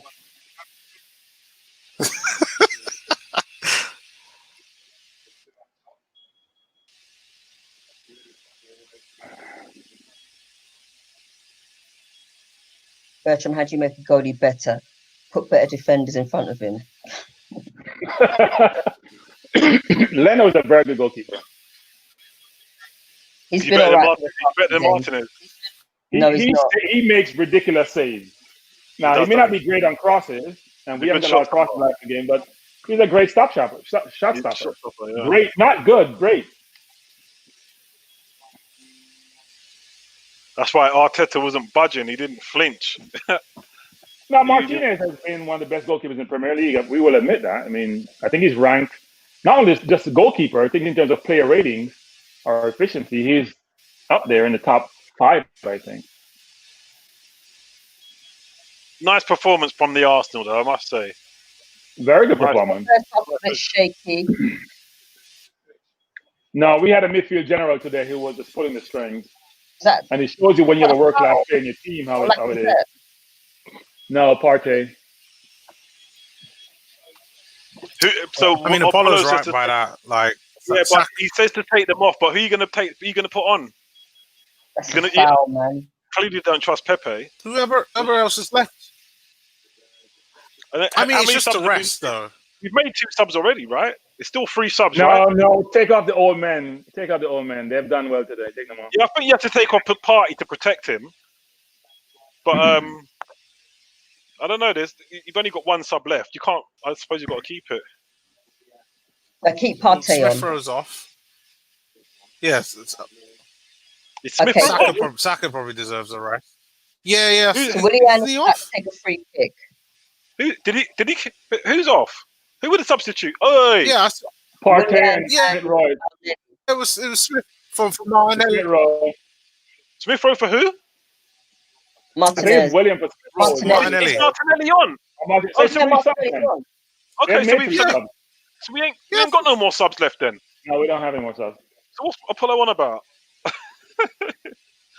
You see, Willian, every time he takes a free Hold kick, on, he never unless beats the first player. that's the only Well, thing. William is a You think- brilliant free You kick think, taker. you think we still Now, got he made 5 me subs? score at Arsenal. He never beats the first player, Who? Willian, when he takes a free kick. Oh no, he can take a free kick. Has he taken Can it he? yet? Has he He's taken taking it? it. He's taking Oh it, yeah. my god! And Don't. it hit the wall. He could take a free kick, man. What's he He's a playing at? brilliant free kick taker. Brilliant, not just good. At one point, didn't he score like 4 or 5 in a row for Chelsea? Yeah, he can take a free kick. Yeah, he can take a free kick. I don't know what's wrong with him. I tell you, I can't explain it. I think it's the Comment, Arsenal effect. I think it's the Arsenal effect. When you drop down to lower class, that's what happens. The game suffers. It's not that much of a drop. Oh, why you got? Come on now. Your game suffers. You're like, okay, yeah, that's the level I'm at. Why would you put your elbow in Martinelli's face? What's wrong with They you? got hurt again? Oh man, this kid didn't get hurt every game. He's all right. He's South American. They're over dramatic. Okay, so Elliot Anderson. Yeah, he did have one though. Wait, Yeah, wait, that's Ebony. fine, though. Ebony, That's you're fine. getting stick in the comments. Victor says we miss Apollo. He reads our comments. We have read comments tonight. No, he reads them out. No, you got to take a pause and run through some of the comments. He's right. Sorry, Victor. Okay, where are we? We miss Apollo. It's not. By the way, it's not as easy. Well, others may have channels. I don't have a channel. Hold on. Andrew Roach says Tony has heard the rumor Arsenal are signing Messi. Oh God. That'll be a dream come true. That will never happen. No, we don't want Messi. Apollo says, for the love of God, take Saka and ESR off. They're kids. They're going to get injured playing this much. YTF is Arteta complaining about player burnout if he's going to protect his players on the pitch. I can see his point, actually. He already made a change. He took off Smith Rowe. Can't take them all off. Yeah. He has taken off It's only Smith Rowe. Saka that probably needs a rest. I thought David Luiz was injured there, but he's all right.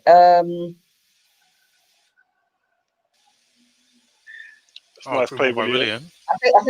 I think when Victor says better let him go back to the Farmers League, is he talking about Willian? What's he say? Better let him go back where? But we're in the Farmers League, but that was Chelsea. Victor says this. I don't know which play he's referring to. Is he referring to Willian? No clue.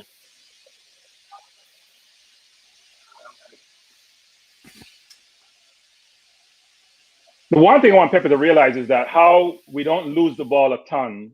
When he comes on, see how much turnover Pepe has in games? Look how well we've kept the ball in terms of Saka keeping the ball on Smith Rowe. They don't turn the ball over a lot. Pepe has to learn to be able to not turn the ball over a ton like Sanchez used to. I don't think he's ever gonna learn, to be honest. Well, he's gonna be on the Like, bench if he doesn't. He's what, 25, 26 now? Like, he should be firmly in his prime. He should know his role. Who's this? Yeah, well. Okay. But it's hard when you're a star for a team and you learn bad habits, right? It's hard to change.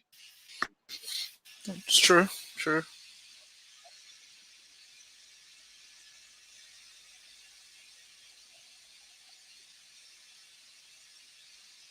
You know what? I miss my favorite player though. Who? We didn't really meet him today, but he left to go to Turkey. He left to go to Turkey.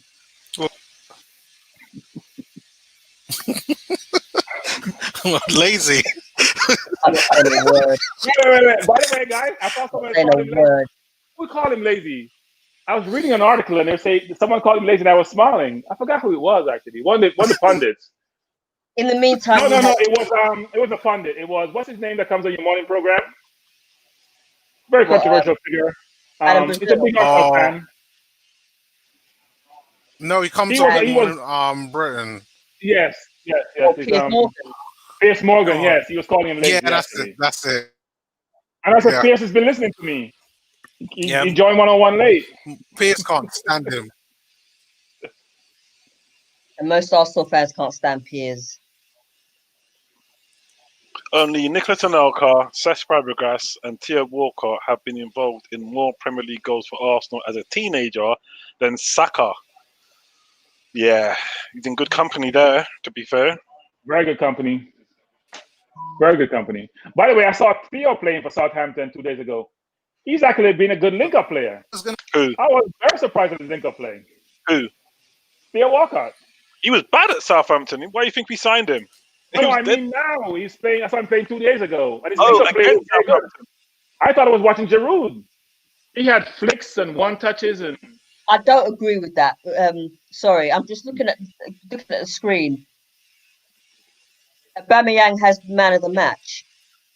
He He scored, scored 2 goals. Hard not to Yeah. give it to him. He scored 2 goals. Now, man of the match for me has actually been either Tierney or Cedric. Forget about what they've done Okay. for Arsenal. Who's your favourite player out of Nicolas Anelka, Cesc Fabregas, Theo Walcott, and Saka? Who did you like? Who's your favourite?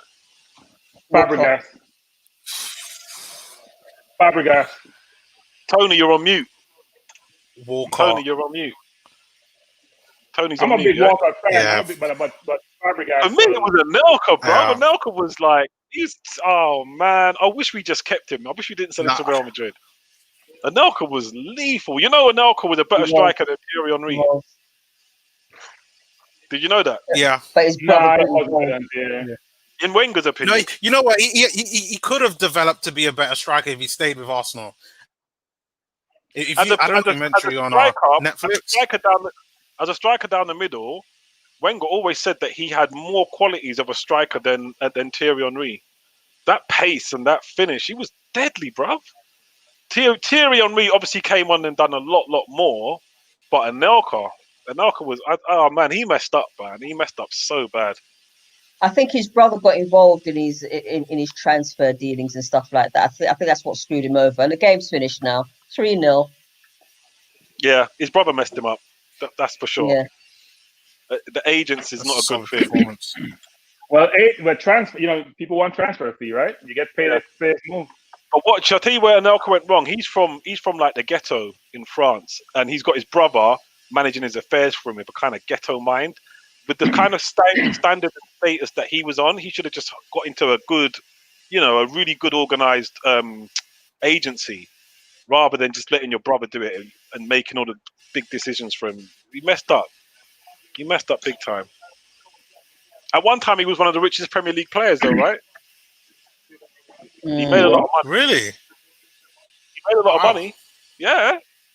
He made a lot of money signing on fees. He made a lot of money, man. At one stage, I remember looking at it. He was very rich, just like Robbie Fowler. Robbie Fowler done a lot of property deals. He made a lot of money, but at one time it was Yeah. like Robbie Fowler and Anelka. They were just like rich. And Michael Owen as well, very rich. Who's the richest ever Premier League player? Ever, Yeah. I think it's got to be Ronaldo, no? Or No, I Beckham. don't think so. Who is it? Beckham is up there. I think it's probably Flamini. Who? Oh yeah, Flamini. Yeah, you're right. Oh, Yeah, because of the bits. I remember him. Yeah. yeah. Money from outside the game. Yeah. Well played, guys. Well played. Yeah, that was Good much job, better in the second Arsenal. half. Yeah. Much We better in the weren't second we half. weren't stressed today in the second half. We were stressed in the first half. 3 quality goals, mate. You can't argue with that. Yeah, 3 definitely. very good goals, a good performance. One of those goals was almost a non-goal, but the ball was kept beyond, over the line as opposed to beyond the line. Yeah. Yeah, Newcastle didn't turn up actually. It was a practice game. No, Uh-oh. Newcastle did turn up. I mean, they could have actually nicked one, but I don't No. think they did. They could have Palace tried turned to up. Palace attack. could have been back. They were awful. But we were good, so maybe we made them look awful. Who was that? The match rating someone just put up there. I didn't see which one? Where are we? The team lineup pop up. I'm sure I saw the team lineup pop up. What, Greg G? He's talking about who his favourite players are between Fabregas, Walcott, Anelka, and Saka. Oh right, okay. Bertram looks Go depressed. back to the comments. Anelka, No, very I'm actually watching the highlights. I'm watching the highlights. Okay, whose match ratings are those? Apollo's probably. Oh, okay. Leno 7, Tierney 6.5, Edu 7, Louis 7, Partey 8. So he's giving Partey man of the match. And Smith Rowe as well. I'd agree with And that. Smith Rowe, yeah, co-man of the match. Yeah. Do you want to run through them? Should we do match ratings while they're there? Yeah, Why why not? not? Why not? Who Well, wants to go first? you're in charge, Eb, so you should start. Am I? Okay. I thought Tony was in charge. No. Actually, hold on a second. All right. Okay. So, all right. Leno, do you want to go first, Tony? I think he's on mute. Yeah. Is he on? I think he's All right, on I'll mute. go. Okay, Leno didn't really have that much to do, to be honest. But however, he did actually make a couple of good saves, so I'll give him a 7. Tierney, great to have him back. Great to have his crosses back. I just love the guy, and if there's one player's name that I'll have on the back of my shirt, is him. I give him a 7. Cedric was solid. He does what Bellerin doesn't do.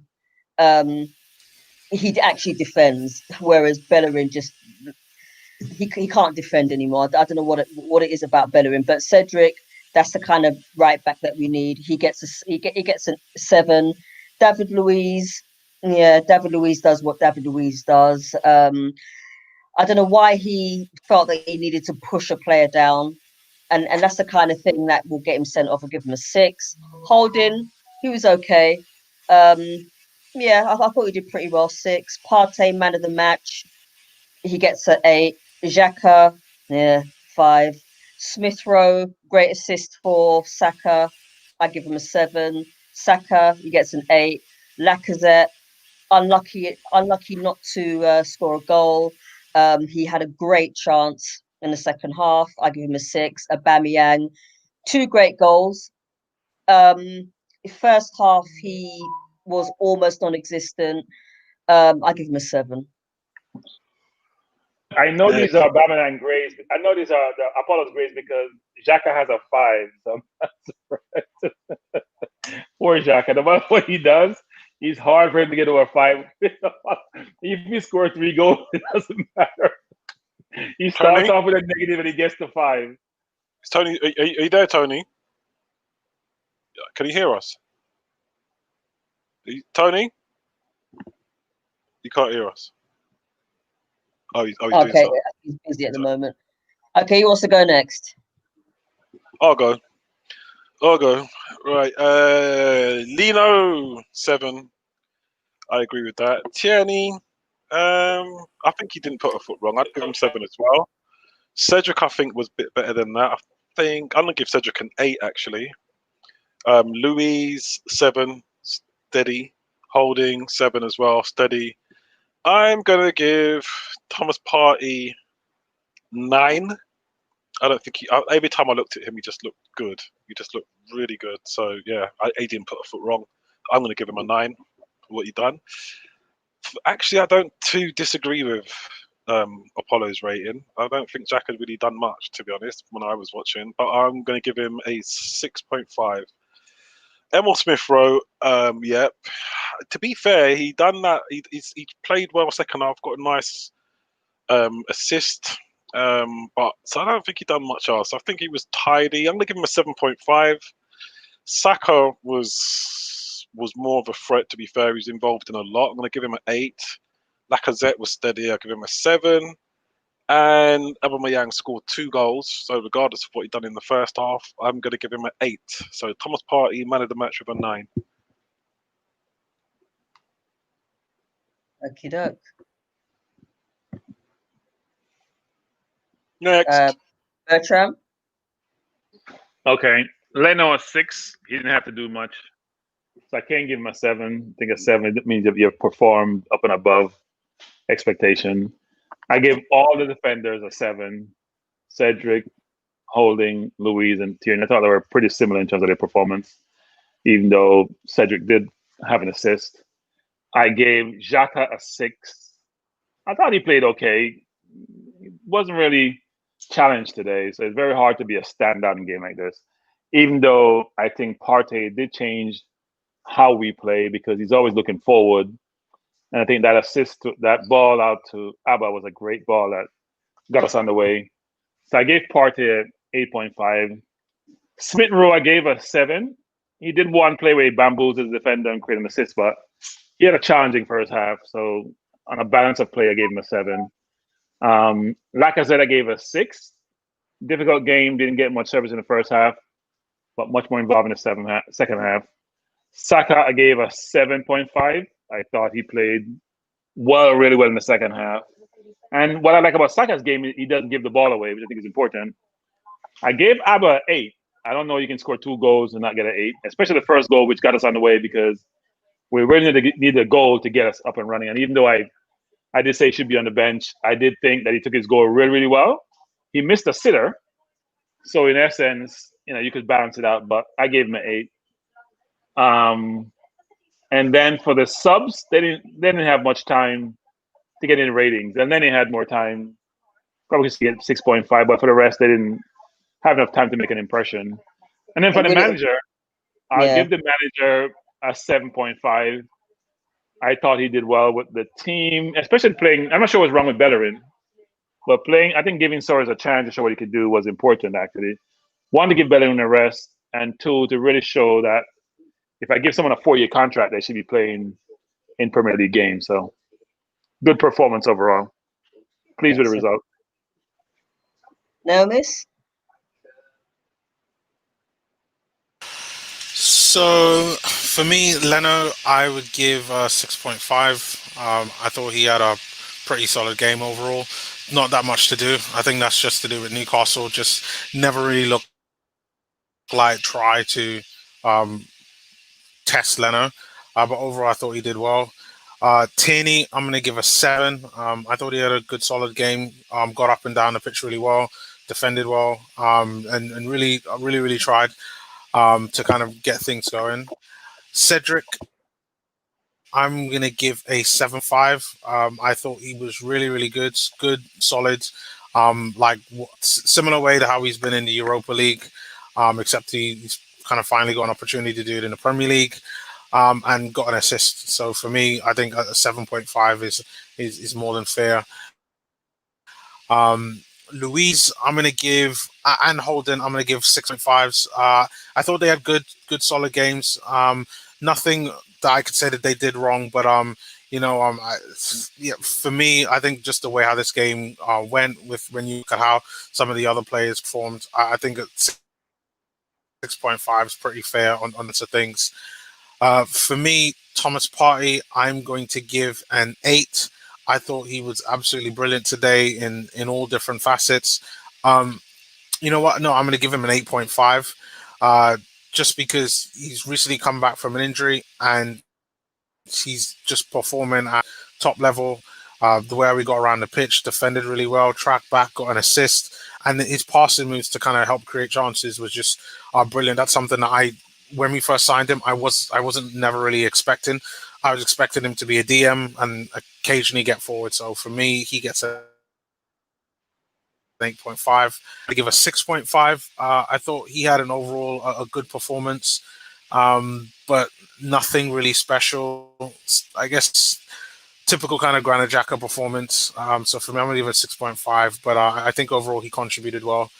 Smith Rowe, I'm going to give a 7.5. I thought, again, another good performance from him, got an assist, worked hard, did exactly what he's been doing over the last couple of weeks. So for me, another good solid performance. Saka, I'm also going to give a 7.5. Again, scored a goal, did exactly what he did over last as well. And again, just showing consistency. Laka, I'm going to give a 6.5. Again, I think he worked hard. He did what he was doing. A shame he didn't get a goal to kind of reward him for all his hard work. But I still think he put in a good performance. And then Aubameyang, I gave an 8. Just for me, the 2 goals that he scored, I mean, I think at 8 is probably pretty fair. Besides from that, I know he had a couple of chances that he missed, and still kind of his off the ball movement for me needs work. This is great for him to kind of be able to get goals back for him. Hopefully, he'll be more confident now, and he can. Yeah, that's it for me. Yeah, we're still waiting for Tony. Right. I think Emil Smith Rowe is being interviewed.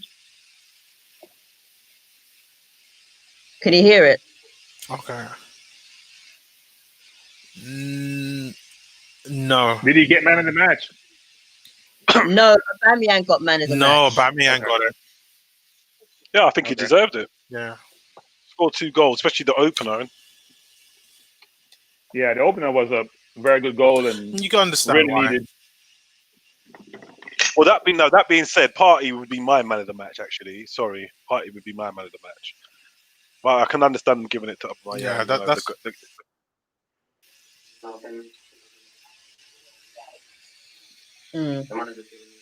Apollo just put a comment on the.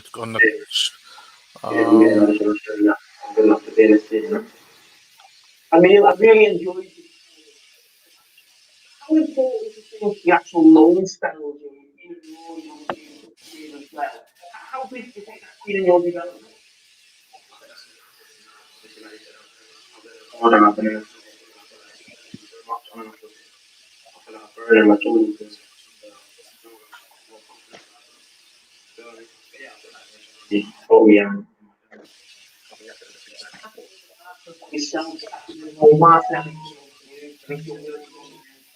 Also, this group of young players.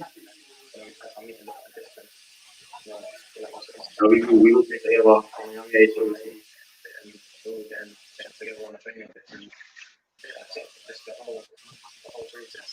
Why don't he just say we're what's going well is that we have youngsters playing now versus the old folks? Isn't that a real rationale? The young kids are coming in producing like himself. That we're always on the training pitch. That's so true.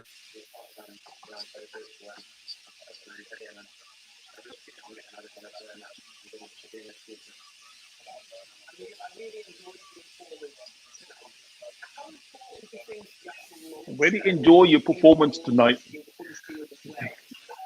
I love Jamie.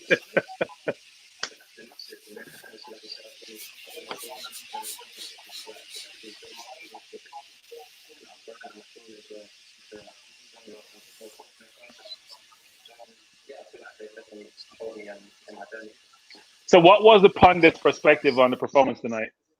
Is it Jamie and Nev and Phil?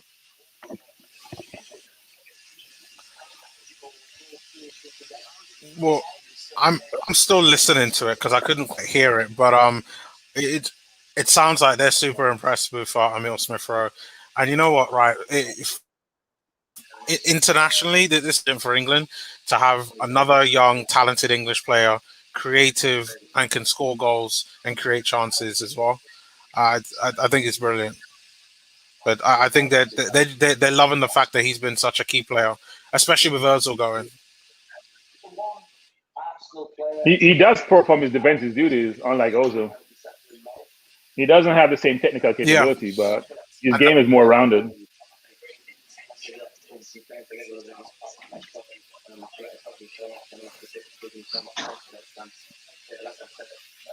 Do you like? They just dropped a stat on the internet in a game. Smith Rowe has created 10 chances. Bruno Fernandes has created more chances than him in a game. Like, wow! I must say that So if you pass the ball forward, there's a chance. If you pass the ball forward, there's a chance. I didn't see 10 chances. How are we checking these stats? I didn't see 10 chances. I'm not sure. We're watching different games. I must admit that since ESR has come back from on loan, he's actually looked like the player that we've actually Who's it that spotted him? Who's it that signed him? Was it Wenger that signed him? He's been at the club for a long time, hasn't he? He's been at the club from a kid, for his teenager. Okay, all right. So he's part of the. He's part of the setup. Yeah. So I think the fact that he's gone out on loan, he's been abroad, he's had 2 loan spells in England. It's actually helped him develop into the player that he is, and this is why he needs to be playing more. And this is why as far as the young players that we have, sometimes when you send them out on loan, it makes them a better player, and that is exactly what we've seen with Emile Smith Rowe. He's been very injury prone though. So when he went to Germany, he was injured. Came back, he got injured again. Then he went to Huddersfield. So look, he's always had talent. Everyone knows he has talent, but you got to be able to stay healthy to demonstrate that talent. And he's actually stayed virtually, well, for now, injury free, and you can see what he can do. And I'm not one for player burnout, but if you can play him as much as you can and then take him off at certain points, he's actually got the potential to be a great. Who's that? ESR. Yeah. It's only when they talk. Completely agree. It's only when they talk. When they give their interviews, that's when you realise how young they are, He's like a baby. The kid, mate. I'm looking at him thinking, wow, the performance just so mature. Yeah. And the same with Nketiah as well. He went out on loan. He was Leeds' best player, and then there was talk of him going out on loan again, and Arteta said no. So Nketiah, I know he gets a lot of stick, but stick with Bertrand, stick with him. I'm not. No, look, I probably want all these players to do well, right? I want them all to do well, but sometimes you have to be blunt in your assessment. And I would say players like Renarson and look, I shouldn't compare Renarson and Nketiah. I think Renarson is just another level. No. He's at a different level. He's probably League 2, frankly, not even League 1. But I would say Nketiah has potential. He plays for the under-23 and he scores a lot of goals. But I haven't seen him taking his chance like Saka has or Smith Rowe has. Think about the young players: Saka, Smith Rowe, Tierney, all these players, even Willock, frankly. Willock to a lesser extent, but have played better than what Nketiah has shown. Nketiah's gotten quite a bit of chance, actually. At one point, he started over Lacazette. So the manager put some faith in him, but I haven't seen it translate on the pitch. Smith Rowe looks like a footballer. I think you're absolutely right. He has a footballing brain. You can see when he knows when to make a one-time pass when to hold the ball, when to run, when to take on a player. The game just comes almost natural to him because of repetition over time has allowed him to make right decisions at the right point in the game versus someone like a Pepe who stops the ball, try to beat a player, lose the ball, and then you have to be chasing back. You know, I'll give you an example. Yesterday, when I saw the Man U Liverpool game, Rashford had 4 offsides, right? That's 4 turnovers. People don't seem to realize that when they assess, it's easy to see something that's obvious and not realize the implications to your team. When you have an offside, that means the team gets the ball. You don't have the ball anymore. That's like you dribbling the ball and losing it. That's 4 offsides in the game. That shouldn't happen. 1 or 2, yes, but 4, that's 4 turnovers. So when managers are assessing games, they're assessing the totality of the game, and they can walk away. We may not be able to see something that they see because you're in the film room and you're looking at every aspect of the game. That's why you see sometimes make decisions that seem strange to us, but sometimes they have a rationale for making those decisions. And Nketiah, to me, just hasn't done enough to demonstrate why he should be in the team. And not he's part of the pecking line because Martinelli has come back, right? Abba now got 2 goals, not going to take out the team for a while. Laka is playing better. William is probably ahead of Nketiah, frankly. So I'm not sure when he's going to get a game. Pepe and Nketiah are going to be challenged to get into the team. So is that to say that? Thing is with Nketiah, like, Go on, Nermis. oh no, I was going to say that he needs a loan. He needs to go out and get regular first team football. I think it's so difficult for him in that he's young, he's still developing, he's still soft, and not going to play him on a regular basis. Then he needs to go someplace that can play him on a regular basis alone. I still think that there's a player there, and we shouldn't give up on him yet. But he's got to play regular.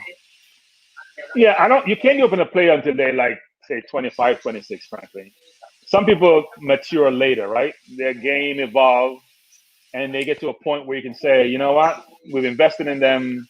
We can't see anything that's just going to be better players. He still has time. He's just, about 21? He has time, but at this point, at this level, I haven't seen him demonstrate that he's going to be a consistent all-around player, goal scorer, apart from normal tap-ins, right? I mean, you have to, like Aubameyang's goal today, even though he missed a sitter, it was a very good goal. It came at almost nothing. I haven't seen Nketiah do that in any game that he has played. Scored something out of nothing.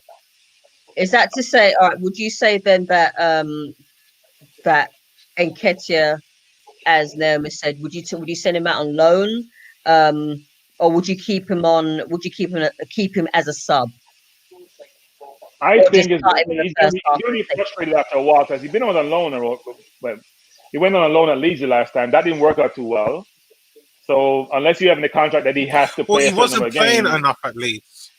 That's what I'm saying. Yeah. So unless you have in the contract that he has to play certain games, that makes it difficult, right? Sending him on a loan doesn't get the game is not helping him. While he could be in training, learning from the Lacazettes and the Aubameyangs of the world. Well, not from Aubameyang, from Lacazette.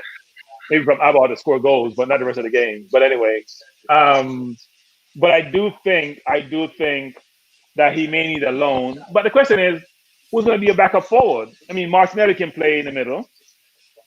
I don't think Arteta is going to send him out. You need at least 2 backup forwards. I personally, I don't want to see Nketiah out on loan again. I think at this stage, bring him on as a sub or start him in the first half. I think if you send him out on loan, it will dent his confidence.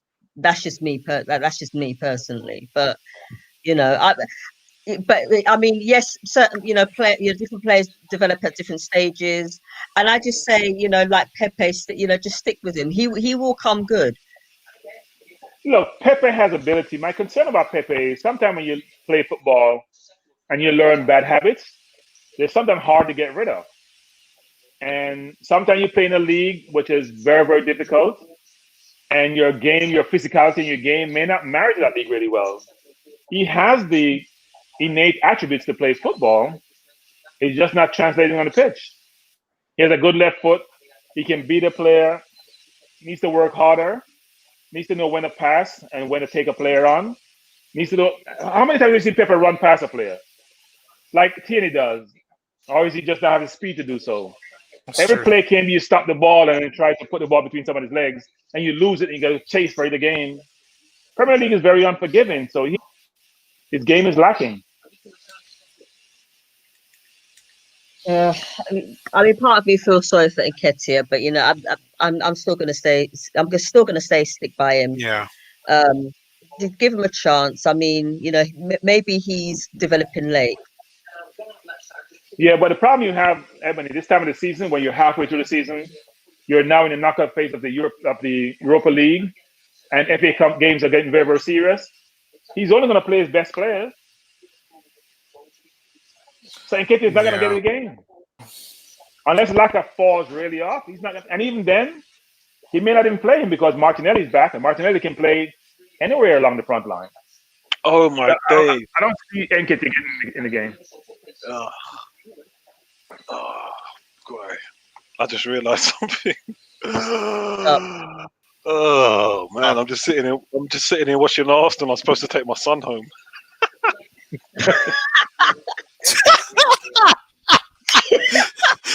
Oh, it's only 10 o'clock. It's still early. It's like 10 o'clock. I'm like, oh my God, his mom's gonna kill me. You're enjoying the game.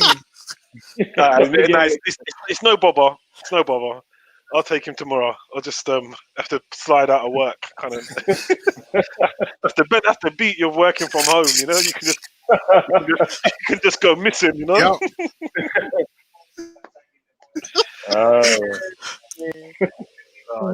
You just realize it's like shot. Like I'm sure supposed to be doing something. What am I doing? Yeah, I think today's performance. Look, we have 5 on the track.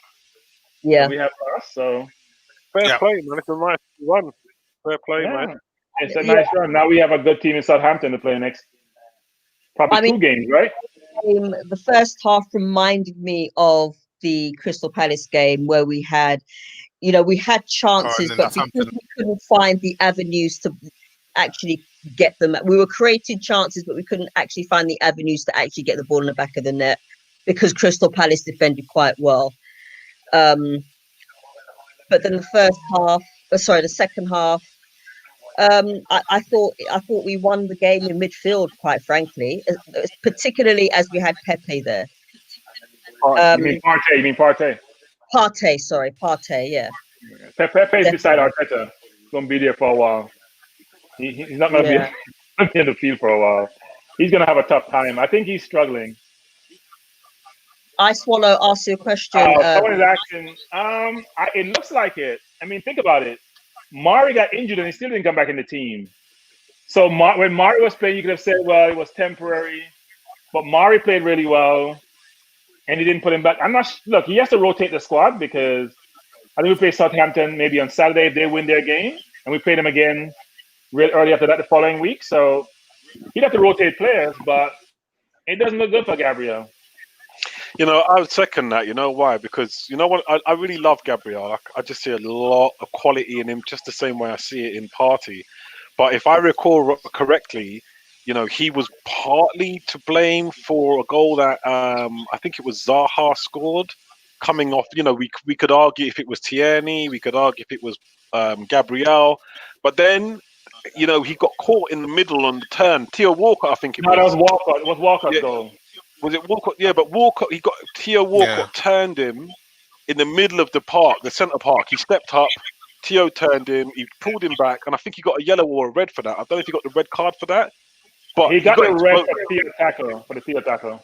Yeah, so he got exposed there, and I think, to be fair to Holding, we haven't seen that. He's made some mistakes in the past, but to be fair, he hasn't been exposed like that. So I mean, Gabriel's problem is he's over aggressive, and when you're over aggressive and someone turns on you, you're going to be in trouble, right? He's very aggressive. Holdings are much more in control. Doesn't have the speed, but he compensates for that by positioning. Gabriel tends to be very aggressive, and if you're aggressive, you can get it wrong. So yeah. But David Luiz does the same thing sometimes. The last game, David Luiz kicked away Zaha's feet for no reason, just kicked him down. Like, you're like, what are you thinking? He's not going any place. He can't turn. What are you doing? Yeah, but he has his head go sometimes. So Look, it's I like, we're arguing about our defense. Like, we're not saying they're poor, that's why you should replace them like a Mustafi or Socrates. We're saying we have so much quality in the center of the park now. It's a good problem to have, actually. Yeah. I Yeah, I think agree. with Gabriel, I mean, he is the type of defender that we've actually missed since the days of Tony Adams, etc. You know, he's actually the aggressive force that we need. Yes, he can be a bit hot-headed, but do you not think sometimes that is needed in a defender? No, Yes. look, when he played against Yeah, Rashford, for example, with absolutely. quick, Absolutely, you have I to, do. yeah, you got to think about who you're playing against. So against Rashford, that works. You got to be aggressive with Rashford. You got to body him, make him feel you. But for some other players, you don't have to be as aggressive. You got to think about who your opponent is. He just plays at one speed. I think D saying that Gabriel will be a starter next season. It's simple. Luis never came here to be a bench player. So as long as he's here, he's going to be a starter. Luis has been benched in games also. All those defenders, even Holding, have been benched throughout the season. All depends on who's Yeah. on form and who's taking playing time.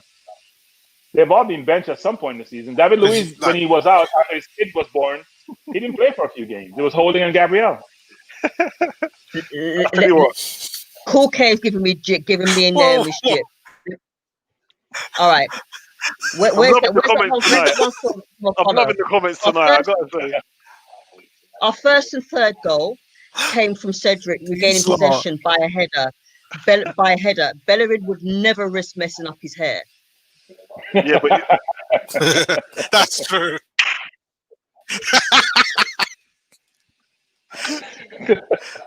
It's just that Bellerin can't defend as well as Cedric saw it. That's Apollo, isn't it? Yeah. That's Apollo. Yeah, it is. Yeah. I would say, having ran this, it's very difficult to get the conversation flowing and still get the comments up. I must say, I found it very painful. That's why I didn't volunteer to do it tonight. I found it painful. You try to get everyone to have their say. Can I read out a comment really quickly? Can I quickly read out a comment? Sure, go on. Cool K says, and I want to read it out because I agree with him, and I spotted this quite early on. Cedric is our best passer and crosser at right back.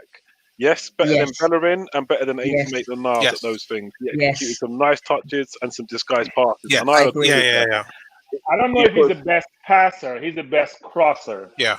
I think he might be the best passer as well. Amen needs to get that in his game, but Amen passing is atrocious. I like his. Ainsley Maitland-Niles can't.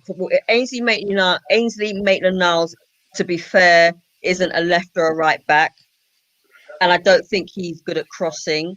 Maybe he is, but maybe that's just not in his. Maybe that's just not his favorite game. I don't know.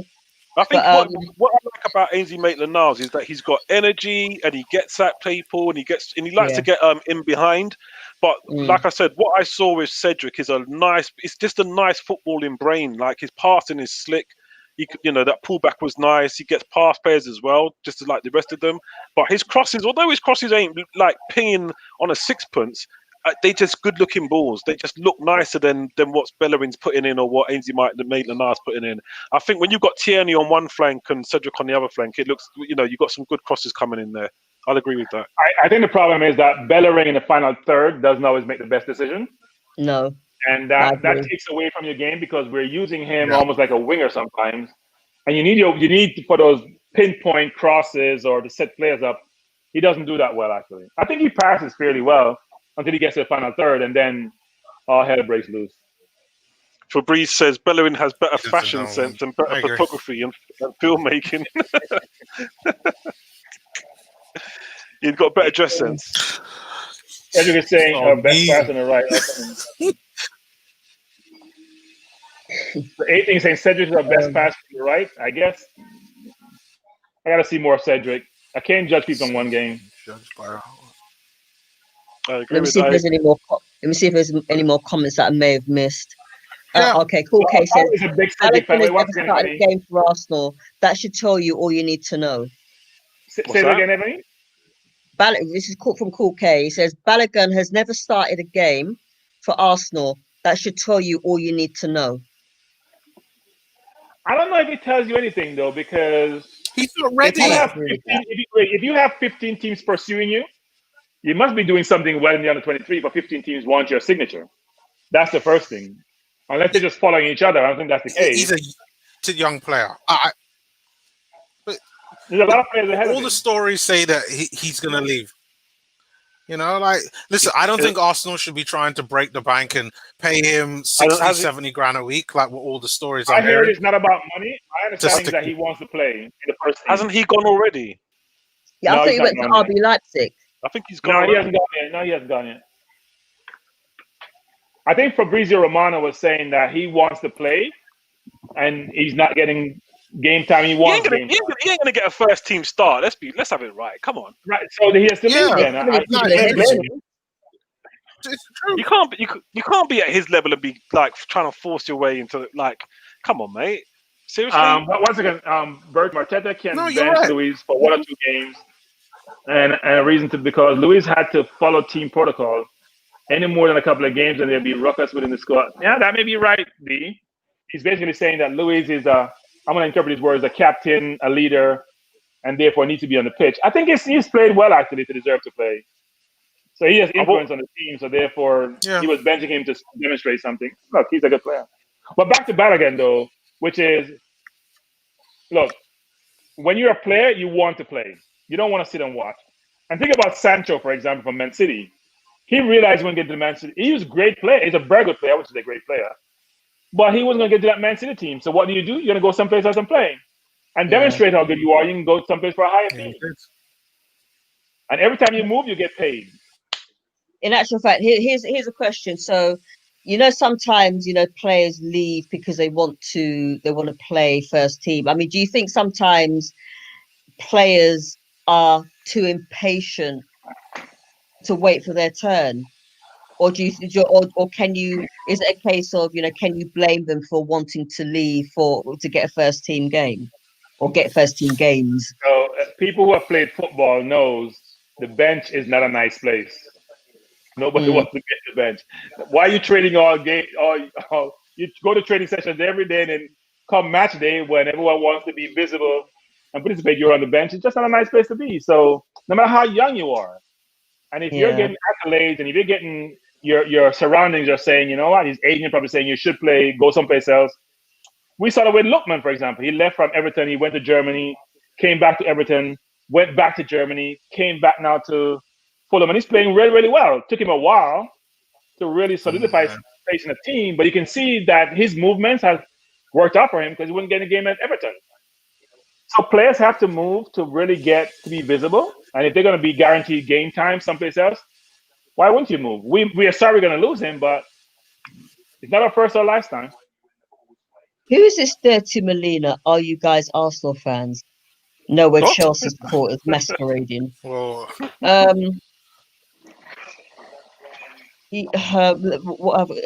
there any more comments? I think Dee's saying, look how Luis just came back in. He's a quality, but Arteta is shook to doesn't want to upset Luis because he's popular amongst the players.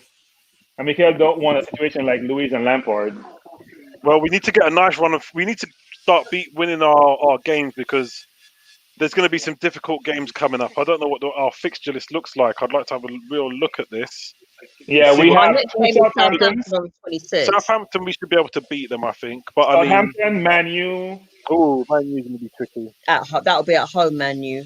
Man U's going to be tricky. I know we have Leeds in that long list also, and there's another team I'm missing. Yeah, it's not. And then at some point we've got Liverpool and Tottenham at home, and I mean, me being the optimistic one, I think every game is winnable. I think what's surprising for us is, given our history, that we haven't had a ton of injuries apart from, say, Partey and William one-off. So we've been pretty healthy. So hopefully we'll stay healthy, and then have a full squad to pick from. And if that's the case, I think we'll. I don't fear Man U. I think Man U's. I do think they're overrated, even though they're doing really well. I don't think that Man United are overrated. I think that I've been watching them not too carefully, but they've just really ground their way to the top of the league. They've really just put in performances. They haven't been a top 6 team. They're not the type of team that's going to blow you away. But like I said, even with against Liverpool yesterday, that draw suited them more than Liverpool, and they was organised. You know, they switched it up. They played Pogba out on the flank. You know, they switched it up and they contained them. And I think Man United are dangerous. You've got to watch out for them. You can't underestimate them. They're there for a reason. They're where they are for a reason. So they have played 6 games in the traditional top 6 between us, Chelsea, Man U, Man City, Liverpool. They haven't won any of those games. But yet they're top of the table. So they beat those teams that are at the bottom. Exactly. Mm. That means their best players are not coming through when they're playing the better teams. Yeah, I'm sure we beat them last time out. Didn't we win? We beat them Yeah, 1-0. we did. They lost Yeah. Tottenham when they had a Aubameyang first sent off. Aubameyang scored the penalty. Yeah. Oh, yes. They drew with City. They drew with Liverpool. They lost to Tottenham. Yeah, we got some tough games. We've got Man United. We've got Wolves. We've got Aston Villa. You know, and then we've got Leeds. They are beatable teams, though. And then Man City. The run starts now. They are beatable. And then Leicester. You know, from January now until March, we've got tough games. This is where it really, you know, people we like our young players, but this is the thing. What are they going to be like when it's like the big 6 teams, the teams that, you know, you got to win them. Well, it's worked out well, right? It's worked out well. So they got running against teams who are not that great. So they got their feet wet. Good. We now play the better teams. At the end of the season, we're going to have the same schedule we have now, right? Yes. We'll have the Newcastle and the West Broms on those teams. So we should have the last part of the season, which you don't want the top teams, you're going to have the lesser teams. So that's right. It's good to get them feet wet. They're now fully solidified. Yeah. Okay, guys, I'm going to have to shut out now. Yeah. Okay. Take your son home. Yeah. Well, no, it's too late for that now. I'm going to try and get him to bed. I'll see you guys later. See you later. Nice one. All right. See you, man. All right. Time now is 10:30. Bye. Let me just read one more comment from D Dubs. The reason why Willian is not kicking up a fuss is because even if he doesn't start, he will get good minutes every game. At Chelsea, he wouldn't have started or guaranteed minutes every game. But he played a lot at Chelsea, though, D. He played a lot at Chelsea. I mean, when he didn't play against us at the end of the season because he was injured in the FA Cup, but he played a lot during the season, and they want to give him a 2-year contract. He just realized he could get more money for us than a 3-year contract. I would take it. It's probably his last contract as a footballer at this level. So yeah, but I mean, today I was watching Willian quite closely. I don't know how many times he fell over. He must have fallen over twice, or maybe that's just an exaggeration. But every time he plays, he falls over. Is that a sign to say that, you know, he's tired already after about 2 minutes from being on the pitch? So, I think William is a very fit player. I think he's struggling, and when you're struggling, nothing goes right. Everything seems to go wrong. And the thing is, though, he's been in the Premier League now for 7 years, 8 years now. So he should be used to the physicality. Yeah, look, I think for him, it's probably, think about it. You've performed really well for 7 years. All of a sudden, things are not going well. I'm always thinking of players like Rooney, for example, who just fell off a cliff after hitting the big 3-0 and who was brilliant before that. It gets tough, right? And hopefully he'll rebound. He's still got 2.5 years, so let's not have another Ozil. We're going to have the Ozil as the benchmark for William and the Abbas of the world. Now, Abba, hopefully, is the start of something new for him, and he's stopped playing well and putting goals in, because at $350 a week, he needs to be scoring like 1 every 2 games. Can't afford not to be scoring. That's what he's getting paid for. It's not for his total play or his passing, it's to put the ball in the net. So hopefully he starts scoring a lot of goals, and we can all keep praising him versus just getting very frustrated about his performance. But I just don't think he's played well since Fulham. I don't know. I mean, I am optimistic because I'm always the optimistic one. You know, I'm optimistic in that he will come good. It's just that, you know, he needs to stop falling over. Every single game he plays, he falls over. Because sometimes you're trying too hard. So you're trying hard to do what? I mean, sometimes to demonstrate why he's getting paid $200K a week. I mean, he makes passes. I mean, he gives the ball away a lot. Every single game. He was known for not doing at Chelsea, frankly. I watched him playing for years at Chelsea. He didn't get the ball well. He go by people. His crosses were brilliant. His free kicks were brilliant. He's just not been performing. He's been performing below expectation. Hopefully that will change. I'm optimistic that William will come good. But the problem is he probably won't get a chance to demonstrate that because the way these kids are playing and bring Martinelli in the mix, because Martinelli is going to be pushing his way into the first team. Right now, there's no space for William or Pepe. Yep. I don't know Give how Martinelli they get 3 more weeks and he'll be back up to force. Yeah, I mean, injuries do occur, so you need all the players, but it's going to be interesting. And even Bellerin now would be thinking after this game, you know, I'm under some pressure. He was on the bench today, wasn't he? Who? Bellerin. Bellerin was on the bench. Yeah, he was. Yeah, I wonder why he started Torres versus Bellerin. That's an interesting one. Yeah. Let him stay on the bench for now. I think he realized he needs more. Given how Tierney has been performing on the left, he needs similar output on the right offensively. So I'm sure he's going to figure out how to get that from. Yeah. He needs to learn to. Can't teach an old dog new trick. I think he's forgotten how to cross. Cedric is It's amazing how much Cedric is getting today, right? Yeah. Cedric is getting all the laudatory comments today about his performance. He played well today, but I wouldn't call him a donkey like Tony does. I'll say he did well today. Let's give him credit for doing well. No, I wouldn't go far saying he's a donkey. So he does. I think it's excellent. So D is saying Chelsea weren't guaranteeing William minutes, but we're doing so. I don't know if that's the case because if you recall, David Luiz wasn't getting minutes, and David left because he wasn't getting playing time. William was getting a 2-year contract. The hassle I heard was about 3 versus 2. And obviously, the agent is an Arsenal fan. And if we're giving him a sign-on fee plus $100K a week, which translates to $200K a week, and you are 30-something years old, you don't take the money and run. That's what he did. He have an affinity and a loyalty to Chelsea, but we're paying him. So, yeah, I'm not sure about guaranteed minutes. I think Arteta he said Arteta convinced him to come here because Arteta said we're going to be challenging for Champions League in 3 years. Now, I know Arteta says anything to get players to join our team because I'm not sure what Champions League he's talking about.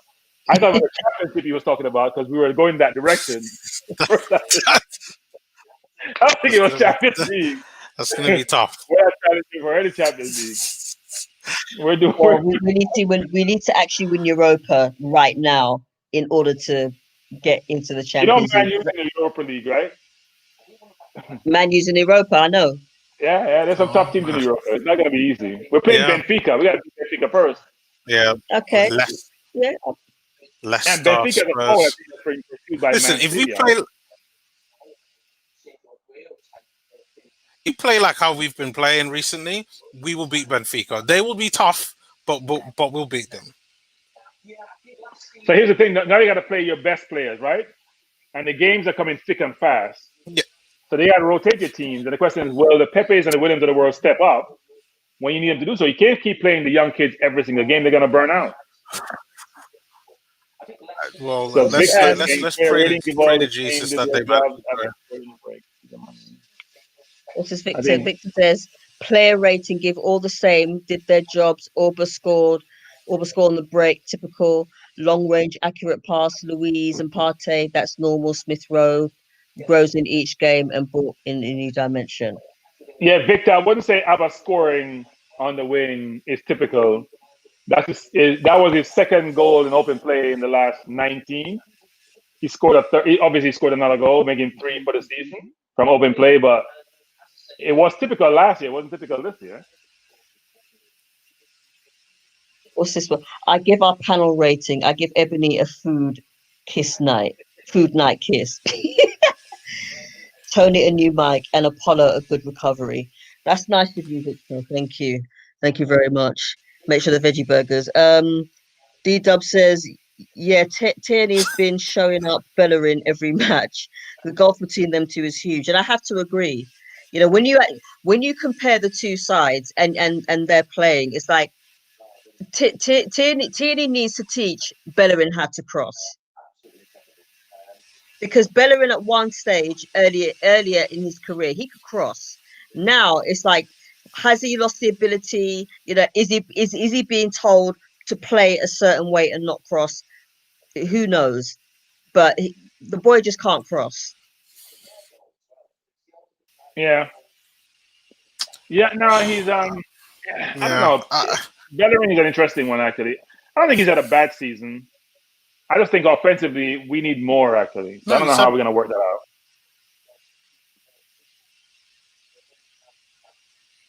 What do you think, Naomi's?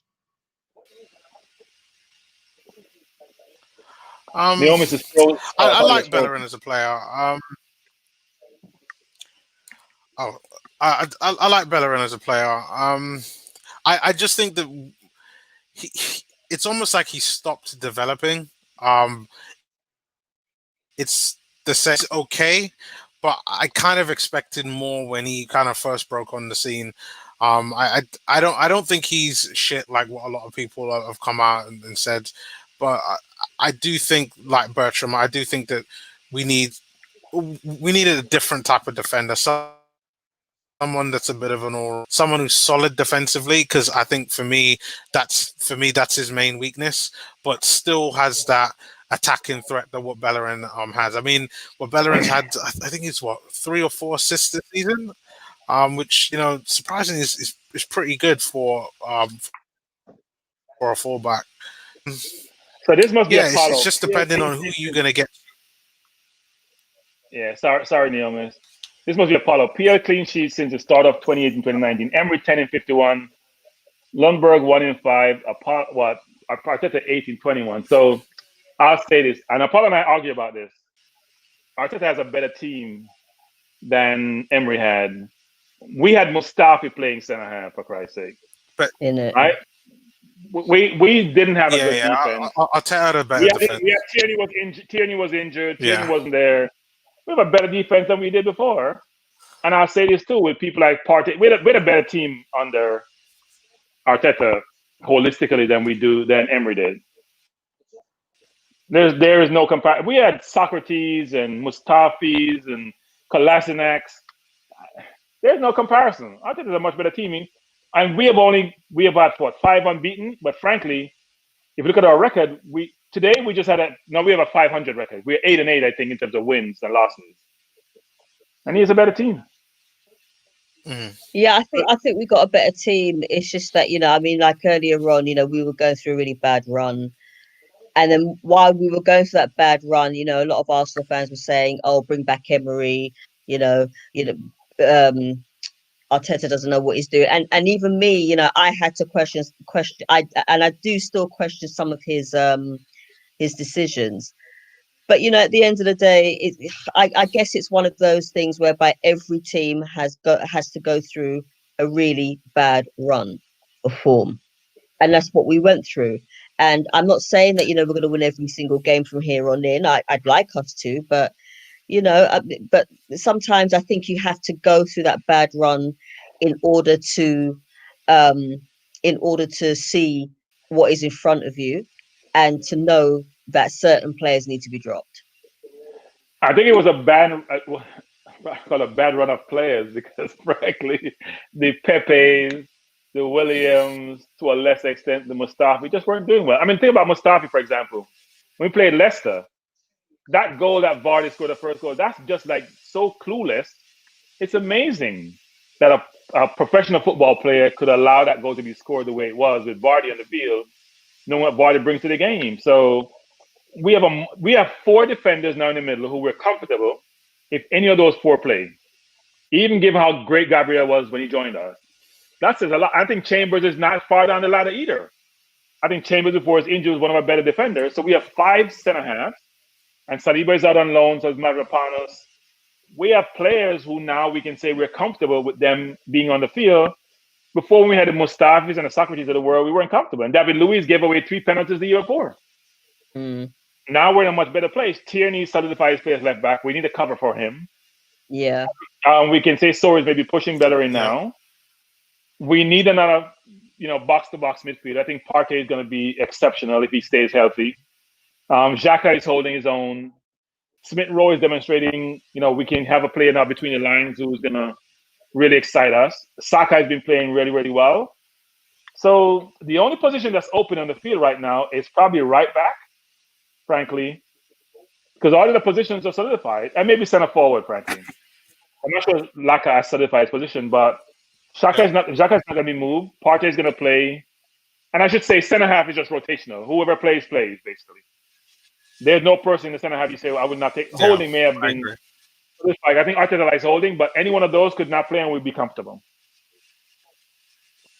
I think to accommodate Gabriel again, you're gonna have to maybe rotate him with Holding. I think What's this? Gabriel's going to be beside William and Nketiah and Nketiah and Pepe for a little while. He's not going to break up this partnership. If you're injured and you're out, you're going to lose your place. That's how it looks like. Yeah. Aubameyang 39 touches. Yeah, and I think the Europa League. Yeah, go ahead. I was just reading Aubameyang I was 39 gonna say touches. Sorry, no, miss. No, go on. No, I was just reading that Aubameyang 39 touches, 9 touches in opposition box. His most in a Premier League game this season. Completed 25 touches, passes, 5 shots, 2 on target, hit woodwork. Interesting. Yeah, I mean, his pass rate was 80%, and he's playing forward. That's not terrible. Look, I mean, he had a lot. 39 on that's a ton of touches, but 9 in the opposition box is a lot for him, given how he's been trending for the last previous 18 games actually in the Premier League. So look, he's done well. I'm a stats lover, but I sometimes have to manage how I take stats sometimes, because especially when I'm comparing managers like Lumberg and Emery and Arteta, because it's not the same team, it's not the same positioning. At one point, we're all saying Arteta has to go. He was so atrocious. Imagine how things turn around after 3, 4, 5 games, right? 3 weeks ago, we're saying this is it. We cannot afford to lose another game. You hear we're in relegation battle. Now we're thinking we're now at the table, we're moving really well, and things are great. It only takes a couple of bad results for us to start losing our minds again. So I'm going to be happy with how we're doing, and hopefully it continues. Yeah. I don't see us losing against Southampton though, and that's just me being optimistic. Well, I think they are falling off a little bit, and we are trending upwards. And I want to say this again: if Partey plays, I feel more comfortable, because what we don't realize sometimes in these games is the game within the game, which is what does the player do with the ball when they get it? Do I just pass it back to Luis or Holding? Do I drop my shoulder and go in the middle? Do I glance around to see where I'm on the field so I can know where to take the ball to? Those are subtleties that people don't realize in the game that allows you to differentiate yourself. I think Partey has been doing that. Victor saying, yeah, Bertrand, the team is square now. We need our form of player. But Arteta wants to copy past a Man City 4-3-3, but our midfield players aren't that good to be 3 only. Well, I think coaches know what You can play. Arteta wants to impose himself on the opposition, right? If he went to Man City and came from there, you can't criticize him for wanting to have the quality players to really differentiate himself. Liverpool played 4-3-3. Man City played 4-3-3. There's a reason why, because they can impose themselves on teams, and that's what he wants to do, but he doesn't have players to do it. He needs another box-to-box midfielder Thing is, to be able to do that. but don't you think we could kind of do that now, though? With because Smith Rowe can drop in deep in central midfield. Yeah, go ahead. Now, Neil, what you were saying? No, hold on. No. I was saying that we could kind of do that. Smith Rowe could drop in deep as well. Well, Smith Rowe plays the entire field, right? You see him a lot in the final third, but he comes back and defends. I keep saying this to people over and over again. The Premier League is unforgiving. You can't play with 10 defenders. That's why Ozil didn't work for Arteta or work for Emery, because they realized that if you play with 10 defenders, the Premier League is like having 10 men on the field. No team, when you have 10 men, you almost like you feel you're going to lose. You can't have 10 defenders. Football is played both ways, not one. That's not one-way traffic. And even though Ozil was brilliant with the ball at his feet, when he left his feet, that's when the game stopped for him. And I see Fernandes at Man U to be the same thing, and people don't realize that. When he doesn't have the ball or when they're not playing offensively, he doesn't play. Once in a while, He's a bit like Aubameyang, though, isn't he? He's like Aubameyang. Try sometime, right? He tried, not all the time, but he tried sometime. Ozil didn't, and people like Fernandez, even though he's brilliant on the ball, they don't put an effort in when they don't have the ball. And after a while, you pay for it. Now, Man U will get away with it because they're playing two central defenders, Fred and Martinelli, very, very deep, to allow him to do what he does up top. But when you play against the better teams, it becomes harder. Mm. Yeah, look, we are. That's why we're we in a beat good him. spot. I'm pleased with how we're doing. We're in a good spot. The kids are doing really well. The Smith Rowe, the Saka, the Martinelli, and the Tierney are our future. And our future looks bright with those kids. We need a couple more. Look, more kids will come through. I think Willock will come good. I think more kids will come through and do good. I do agree with Yeah. Cool K. Healthy Partey makes such a difference. Both Holding and Emil Smith Rowe can't be far from an England call-up. Saka, I'd love hopefully that. he can be kept at the club for a long time. Special player. I think all three of them are special players, and Partey. He does what Özil didn't do, and that's a lie. He does more than what Özil did, and that was create more chances. He ran with the ball. He actually fought for the ball. Fights for Partey fights for the ball, whereas Özil didn't. Well, look, they're very. There was never a time in an Arsenal shirt, well, much anyway, where Özil backtracked. Look, Ozil backtracked once when he got attacked in London. He got attacked in London and he was defended by Kolasinac. He backtracked then. It's the only time he's backtracked. He doesn't backtrack. He doesn't backtrack. It's not his forte. He likes the ball at his feet to go forward. It's not his game. And look, you as a footballer, you can change your game. You can actually go to the gym, work on your physique, work on your strength, and try to put in a foot because the game has changed. It's like a boxer. If you're a knockout artist and after a while you realize that, you know what, I got to start bop and weaving, then you do that. It's like in anything that you do in life. You find out what your strengths are, what your weaknesses are, and you work on your weaknesses, not just your strengths. He doesn't work on his weaknesses. What's your closing comments? Sorry, you say. Apollo is saying, okay, guys, sign off. All right. Closing comment is closing comments. Go ahead, comments, guys. Neo, Miss, go ahead. Closing comments. Great game. We got another win. We're now halfway in the season.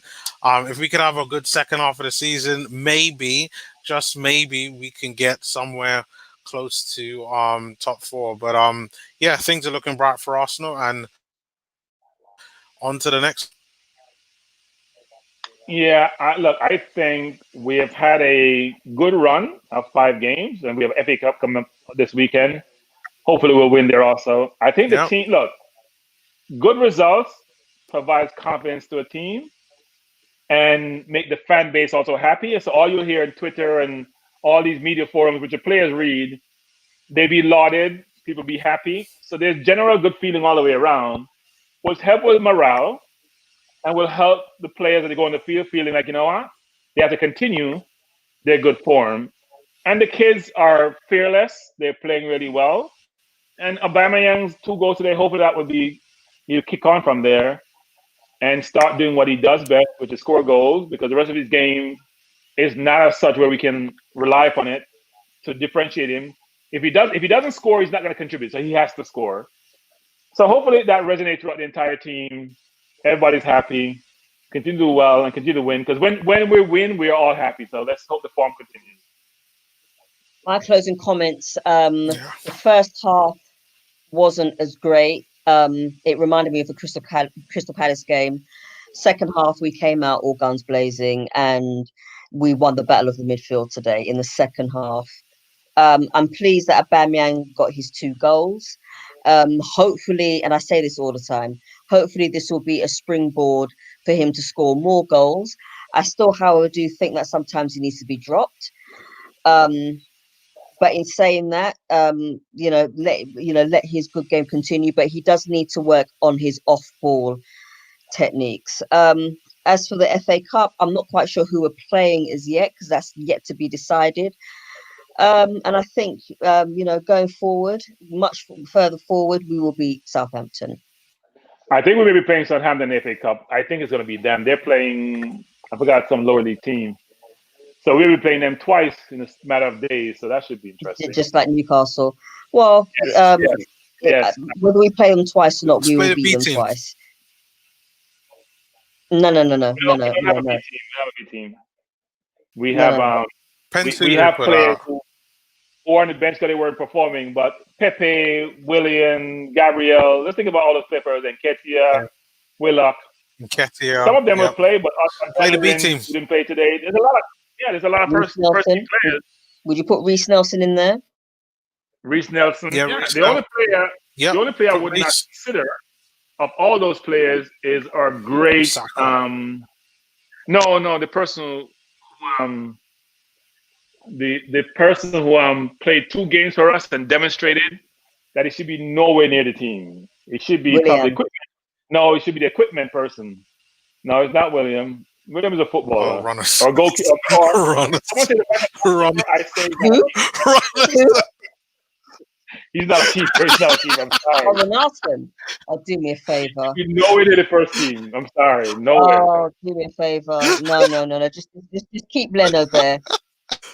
or just pay Martinez some big money just to come in for.